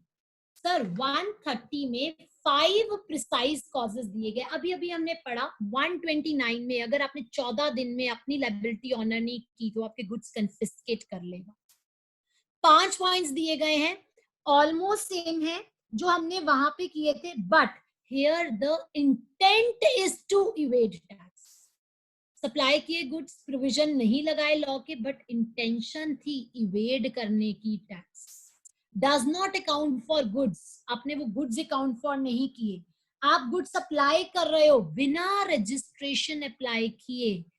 आप एक ऐसी कन्वेंस का use as conveyance uses any conveyance, यानी ट्रांसपोर्टर भी कवर है, तो गुड्स और कन्वेंस दोनों कन्फिस्केट कर लिए जाएंगे and the person shall be liable to penalty under section 122. Sir confiscation भी होगा, क्या क्या जाएगा सोचिए, टैक्स भी, इंटरेस्ट भी, पेनल्टी भी, प्लस confiscation भी. कन्फिस्केट करने को छुड़वाने के लिए आपको कन्फिस्केशन का फाइन पे करना पड़ेगा. फाइन पे करिए, यानी अब तो और सब कुछ लग गया, एक फाइन भी ऐड हो गया, कन्फिस्केशन फाइन भी देना पड़ेगा. और fine market value of goods से ज्यादा नहीं हो सकता. इसमें भी market value of goods less the tax से ज्यादा फाइन नहीं हो सकता, बट आपको फाइन भी साथ पे करना पड़ेगा. So provided further that aggregate of such fine and penalty leviable shall not be less than the amount of penalty 129(1) में जो पेनल्टी दी गई अभी अभी हमने पढ़ी है उससे कम नहीं हो सकता. Sir provisions under 130 are stringent as to section 129. तो कहता 129 से कम ना बने वो अमाउंट. 129 के अकॉर्डिंग भी कैलकुलेशन कर लीजिए, 130 के अकॉर्डिंग. तो 130 में जो फाइन प्लस पेनल्टी दोनों ऐड करके 129 से कम नहीं हो सकते हैं. Where any fine in lieu of confiscation of goods is imposed, the owner of such conveyance shall, in addition to tax, penalty will have to pay this fine also.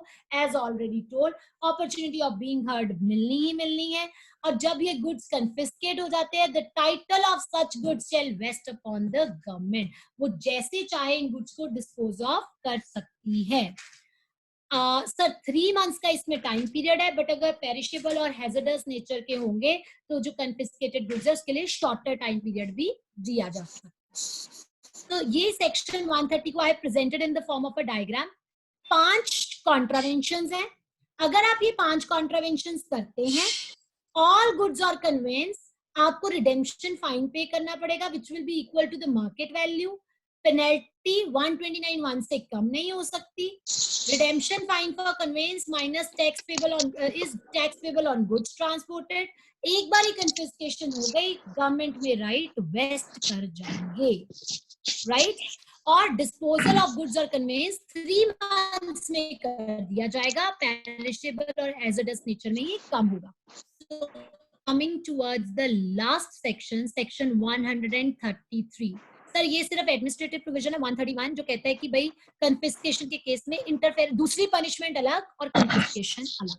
Now coming towards the punishments. Sir punishments के case में diagrammatic form में will not take more than another 10 minutes. I know कि penalties gets a bit. Sir इसमें 12 cases listed है, malified intention है, provisions almost same है, but कुछ changes हैं जो हमने पहले 21 cases पढ़े थे उसमें से कुछ 12 cases हैं. इन cases में सर ये देख लेंगे ना तो आपको समझ आ जाएगी.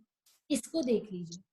अगर सर इसमें ना कुछ केसेस है A B C D, और अगर आप ये देखेंगे ना A B C, sir A है सप्लायर के लिए, बिना इनवॉइस इशू किए सप्लाई कर रहा है गुड्स, इनवॉइस नहीं है, इनवॉइस है गुड्स नहीं है, और क्रेडिट लेने वाला, देने वाला भी और लेने वाला भी, दोनों को कवर किया और ये बहुत बड़े ऑफेंस माने गए हैं।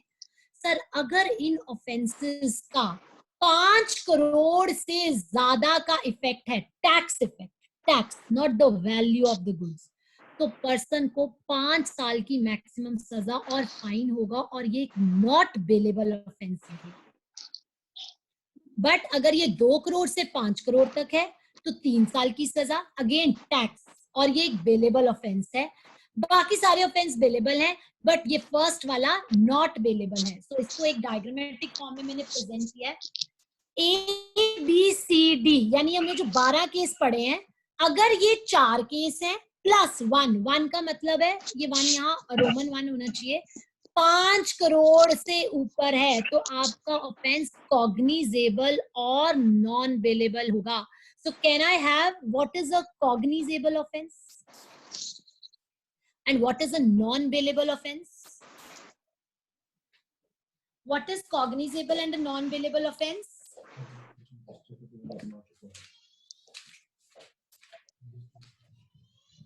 चलिए, let me tell you, sir, cognizable का मतलब है, yeah, I got one answer, I guess. Okay. Attention, could not get that. Yeah, sir, cognizable non bailable का मतलब है मैजिस्ट्रेट। सर अगर बेलेबल ऑफेंस हो ना, जैसे ही बेल जाती है ना, ऑफिसर को इमीडिएटली छोड़ना पड़ता है। बट नॉन बेलेबल ऑफेंस के केस में मैजिस्ट्रेट का अप्रूवल चाहिए छोड़ने के लिए। This is non bailable offence. Cognizable is related to warrant. बिना वारंट इशू किए आपको अरेस्ट किया जा सकता है। So that is why we see कि people run when they are involved in bogus billing. Sir इसमें याद रखिएगा, पता है क्या, a thing is there when a person is arrested, whether वो शायद इन्वॉल्व ना हो उस ट्रांजैक्शन में, but sometimes even the innocent people gets into it. So for that, डराने के लिए provisions बहुत हो गए, बचाने के लिए भी बता दूं, a person cannot be detained more than 24 hours. A person cannot, sir, this is the provision of CRPC. A person cannot be detained for 24 hours. Sir, ये section मैंने इसलिए refer किया because nowadays you will say कि ये बहुत ज़्यादा violate हो रहे हैं। और अगर डिटेन किया जा सकता है और जब तक उस पर्सन की इन्वेस्टिगेशन पेंडिंग है, जब तक उसका फॉल्ट प्रूव नहीं होता, उसका ऑफेंस प्रूव नहीं होता, उसको 90 डेज से ज्यादा नहीं रखा जा सकता। सो कई बार हमें सुनने को मिलता है पर्सन 1 साल से जेल में and all. So make sure you take the proper legal advice that whether the provisions of CRPC are duly complied with or not. So sir rest आपको पता है, ये हमारा पनिशमेंट का सेक्शन था। बाकी हमें पता है कि जो कंपनीज है उनके केस में सारे डायरेक्टर, सारे पर्सन इंचार्ज लायबल है अनटिल और अनलेस वो ये प्रूव कर दें कि भाई कोई एक पर्सन के ऊपर रिस्पॉन्सिबिलिटी थी और हमें नहीं पता। तो कई आगे मैंने पॉइंट्स जहाँ सर इसमें ऑफिसर्स कवर्ड है, इस प्रोविजन में, इस सेक्शन में ऑफिसर्स कवर्ड है। रखा था आलू पीस, आलू रखा था। हेलो अभिलाषी जी, म्यूट करता तो हाँ जी, हाँ जल्दी कंटिन्यू प्लीज। तो सेक्शन 133 में ऑफिसर्स की भी पेनल्टीज यहाँ पे नोट की गई है, which I presented in the form of this. Sir इसके अलावा ये वो प्रोसीजर है जब आपका I have just made the provision here कि कौन कौन से फॉर्म्स ऑफिसर इशू करता है जब आपका माल डिटेन हो जाता है। सर कई बार आपने सुना होगा ऑफिसर कहता है अब तो मैंने ऊपर चढ़ा दिया जी, अब तो मैं कुछ नहीं कर सकता। सो वो ऑनलाइन जो है अपलोड करना उनके लिए मैंडेटरी है। जब वो आपके गुड्स डिटेन करते हैं within 30 minutes they have to do it. It was done because unnecessary harassment protect करने के लिए था। और लॉ में ये प्रिजम्पशन है कि अगर आपने कोई गलत किया है तो it is culpable state of mind, other party has to prove it is not that so. Or with this, I just end my session. The other sessions are just the normal ones. I hope that are understandable by reading.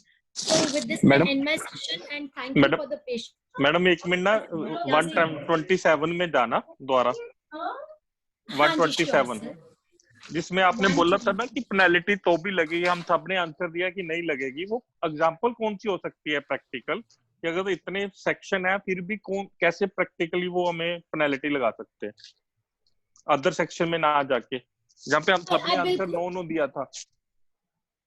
हाँ जी, कौन से ऐसे sections है sir? I just come to it, let me think about it कि आप you want the practical example ना? हाँ हाँ just give me a while, I frame it and then get back to you.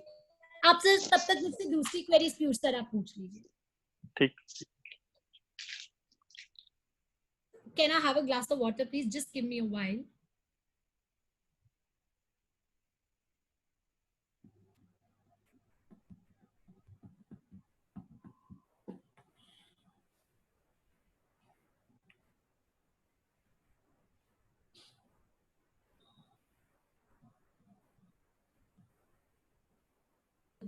Yeah sir, please. Yeah Piyush sir. Yes ma'am. Abhilashi ji please continue. Abhilashi ji आप क्या कह रहे थे? मैम को मैंने बोला था 127 में जो एक हमें प्रैक्टिकल एग्जांपल दो जहां हमने सबने कहा था कि पेनल्टी नहीं लग सकती, तो अगर इतने एग्जांपल्स अदर सेक्शन है पेनल्टीज के, तो वो कौन सा प्रैक्टिकल केस होगा जहां पे लगेगी penalty? Hello hello hello Amy? Yes yes Anchal ji please.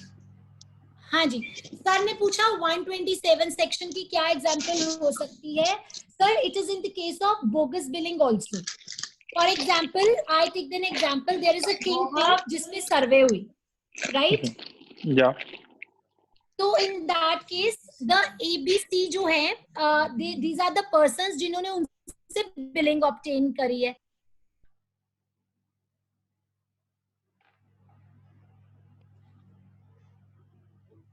Sir I am muted. No ma'am you are unmuted. आपकी तरफ से म्यूट हो गया होगा। Okay, actually it was showing you are muted by the host. Okay, sir मैं example दे रही थी, there is a king pin जिस पे सर्वे हुई है एंड जो पर्संस ने उससे बिलिंग ली है, उन्होंने A, B, C, D who are the buyers, उनके ऊपर कोई प्रोसीडिंग्स नहीं चल रही हैं, but still the penalty proceedings. या मैं एग्जांपल लेती हूँ, मेरा माल रास्ते में डिटेन कर लिया गया, मेरे ऊपर तो कोई अभी प्रोसीडिंग्स नहीं चल रही थी, तो क्या वो मेरे ऊपर पेनल्टी प्रोविजन, आपने देखा होगा वो उसी टाइम पेनल्टी लगाते हैं और उसी टाइम उसको ऑनर करते हैं। सो ऑल ट्रांसपोर्टर के केस में या अदर केसेस में ऑल दोस प्रोविजन। सर ऐसा नहीं है, ये सेक्शन कहना चाहता है ऐसा नहीं है कि अगर आपके ऊपर 73, 74 या कोई सेक्शन की प्रोसीडिंग्स ओपन होंगी तो ही आपको पेनल्टी लगाई सकती है। नो, मेरे रास्ते में मेरे गुड्स डिटेन हो गए, रास्ते में गुड्स पकड़े गए, तो even then the proceedings are not ongoing, the penalty proceedings are separate proceedings. तो उस केस में वो मुझे वहीं पे पेनल्टी लगाता है, वहीं पे चालान भरवाता है और तभी मेरे गुड्स छोड़ता है। So these are the two examples which we can take it. I hope so I am clear. ठीक है, हाँ हाँ मैं काफी हद तक। Okay. Thank you madam. A pleasure sir. Members कोई और क्वेरी है तो प्लीज सर मुझे आवाज नहीं आ रही है, इट्स टोटली डिस्ट्रैक्टेड। हेलो या सर। अंचल जी। जी सर। हेलो अंचल, दीपक बजाज सीए बोल रहा हूँ। जी सर। ये मैंने देख मैम उसमें चैट बॉक्स में भी दी है क्वेरी। एक ना सैसी हमारे रेंट ले रहे हैं बैंक से including diesel amount per month. Okay. मतलब he is getting approximately 30 to 35,000 per month from the bank. Okay. तो उस केस में टीडीएस की प्रोविजन हमारी 2% बैंक काटेगा उस पे? बिल्कुल काटेगा सर। और वो जो डीजल पार्ट है मैम, Sir, वो तो this you are telling me ना कि 35,000 is the fixed amount and then we are not segregating it. It is a mixed supply. So although it is inclusive of diesel price, it will get covered, sir.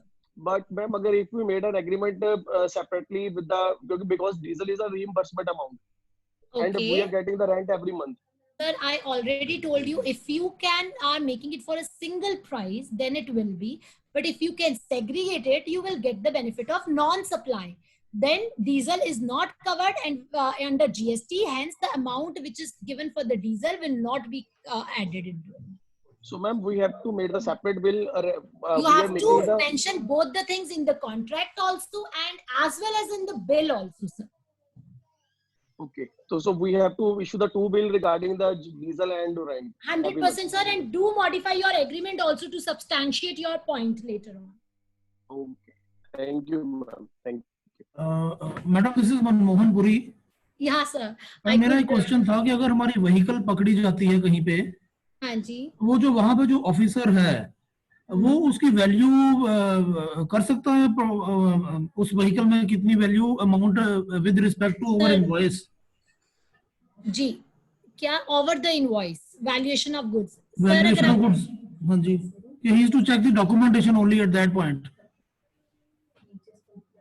क्या आपने क्या बोला sir? Your voice was cracking, sorry, could not hear you. मैं तो उसमें सिर्फ documentation ही check करनी है कि वो वैल्यूएशन भी कर सकता है विज विज सर, वो वैल्यूएशन भी चेक करते हैं। वैल्यूएशन कर सकता है सर, वैल्यू नहीं चेक करते वो, आपका जैसे सर एग्जैक्ट वैल्यू नहीं लगाते हैं वो, उसमें ये चेक करते हैं कि आपका पैकेट खुलवाते हैं, क्वांटिटी मैच करते हैं, एंड दे रेफर दैट कि भाई ये गुड्स जो हैं इनकी क्या वैल्यूएशन हो सकती है। They can hold it up when the goods are detained in order to get the valuation done, because under valuation नव्या जी ने पहले कहा था कि वो इस तरह से वैल्यूएशन नहीं कर सकता, he is just to check the documentation part of these products. Sir देखिए, वैल्यूएशन करवाने के लिए आपकी quantification and the other things, other factors will be considered by him. Okay. Will be considered, sir. Will be considered. Okay. Yes. ठीक है ma'am, thank you. Anshul ji, Yes. mostly when we are dealing with a department, when the goods are detected by the officers, they usually want to go for the section 130 rather than 129. 100% sir, I already told you कि they are doing it. वो सबसे पहले यही कहते हैं कि हम goods confiscate कर लेंगे, but हमें उनको बताना पड़ेगा कि confiscation से पहले there is another section also, so they should not go in directly to confiscation. वो डिपार्टमेंट मोस्टली ये कोशिश करता है कि there is a malafide intention and we are going for the 130. Yes. तो कोई हम उसके लिए सर्टेन प्रोविजन कुछ ऐसे कुछ उनको कैसे उसको डील कर सकते हैं 129 में उनको यही करके? सर 129 में कैसे yes, उनको exactly as we already discussed the provision of 129 as well as 122 clause 2 sir. Okay. 122 clause 2 में भी हम ये कह सकते हैं कि जहां पे हमने पढ़ा था 10% है हमारा, और 129 में भी सर एक्चुअली लॉ भी इसमें थोड़ा लूज है, दे शुड हैव मेंशन्ड, और इसकी रिप्रेजेंटेशन आईसीएआई ने भी दी हुई है, that the provisions of confiscation should be made like in every case it should not be referred, it should only be there when the fraud is proved. और आप जानते हैं 2 सेक्शन है, चाहे 73 74, but the department always tries cover it under 74. हम वहां पे भी हमें प्रूव करना पड़ता है intention was not malified because there is a presumption as to culpable state of mind, as there is a section also which we just discussed. So हम एक तो 129 का तो sir we can take the shelter 100%. Rest depends upon how we deal with the officer. ठीक है ma'am, ठीक है, thank you.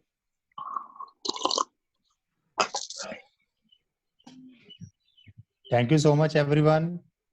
अंचल जी, हेलो मैम, ये जो मैंने वो अपना जो टीडीएस वाला पॉइंट हमने डिस्कस किया ना अभी बैंक वाला, हाँ जी, अब जैसे हम ऑडिट पर्पस के लिए जा रहे हैं फॉर द स्टैट्यूटरी ऑडिट, तो उस केस में अगर हम उस केस में हमारी ऑडिट फीस या जैसे हमें ये चीजें निकलती हैं कि बैंक ने TDS has not been deducted on the rent amount, yes, उस केस में कैसे डील करना चाहिए फिर हमें?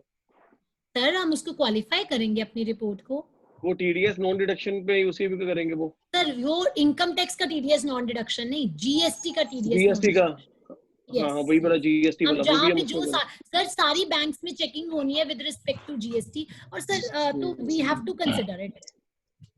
ओके. और सर एक जो वैल्यूएशन का आपने इशू अभी the member who asked the query of valuation, I will get back to it, I don't confirm the answer right now, let me check it once. Let me check for the assessments and everything. Only then I will revert you. Sir, who is the person who has asked the query? Please give me your number. Manmohan Puri ji. Manmohan Puri. Sir, please मुझे number उनका forward कर. Sure, I will do that, ma'am. ठीक है ma'am, वो use ही कर देंगे. ठीक है ma'am, thank you. Okay madam, आपका बहुत बहुत धन्यवाद. लास्ट क्लास है और 9 days लगातार डेली क्लास अटेंड करना, तो great efforts bye members also. नहीं शशि जी, आपके हाँ जी। अच्छे एफर्ट्स रहे हैं, आपने जो कोर्स किया ब्रांच के लिए, मेंबर्स के लिए ना, तो स्पेसिफिकली अच्छे स्पीकर बुलाए हैं आपने, सबसे प्लस पॉइंट ये रहा इसमें, और बड़ा प्रैक्टिकली समझाया गया मेंबर्स को। आई think so it was worthwhile for us and इसका बेनिफिट जरूर मिलेगा। ठीक है ma'am, thank you madam. I will request CS Sonia ji to present vote of thanks. Thanks, Shashi. A very good evening to all. Thanks, Achal ma'am, for the wonderful deliberation. You never left anything unleft, I must say. And we feel blessed to have an intellectual person like you to impart knowledge. And I must say, the gift of lockdown, that is online classes, will always keep us intact with the coming time too. We will keep on raising our bar of knowledge. Seriously, the time seems to have gone without panic, with full of knowledge sharing and interactive sessions. Piyush ji has rightly quoted in the previous session, time to sharpen our axes. And sir, this is the, I think, GST course had sharpened our every skill sets. Thank you so much all for your cooperation, active participation and the appreciation. Thank you so much all. Sonia, we hope आप भी अंचल madam की तरह national speaker बन जाओ आने वाले time में। I need your blessing. अंचल मैडम, आप तो नेशनल स्पीकर बन चुके हो। कल मुझे दिल्ली में कोई बता रहा था कि आपके अमृतसर के मैडम है, वो भी अच्छा कर लेते हैं। मैं कहा हाँ जी, हमारे लगा रहे हैं classes. Thank you. Special thanks to Sonia madam also, because थोड़ा सा सोनिया मैडम को भी आशीर्वाद दे देना, ये भी बन जाए। डेली ड्राफ्टिंग है vote of thanks। ਤੁਸੀਂ ਆਪਣੇ ਨੇ ਲਾਓ ਤਾਂ ਆਸ਼ੀਰਵਾਦ। यार आपको पढ़ के भी करना है। आपको पढ़ के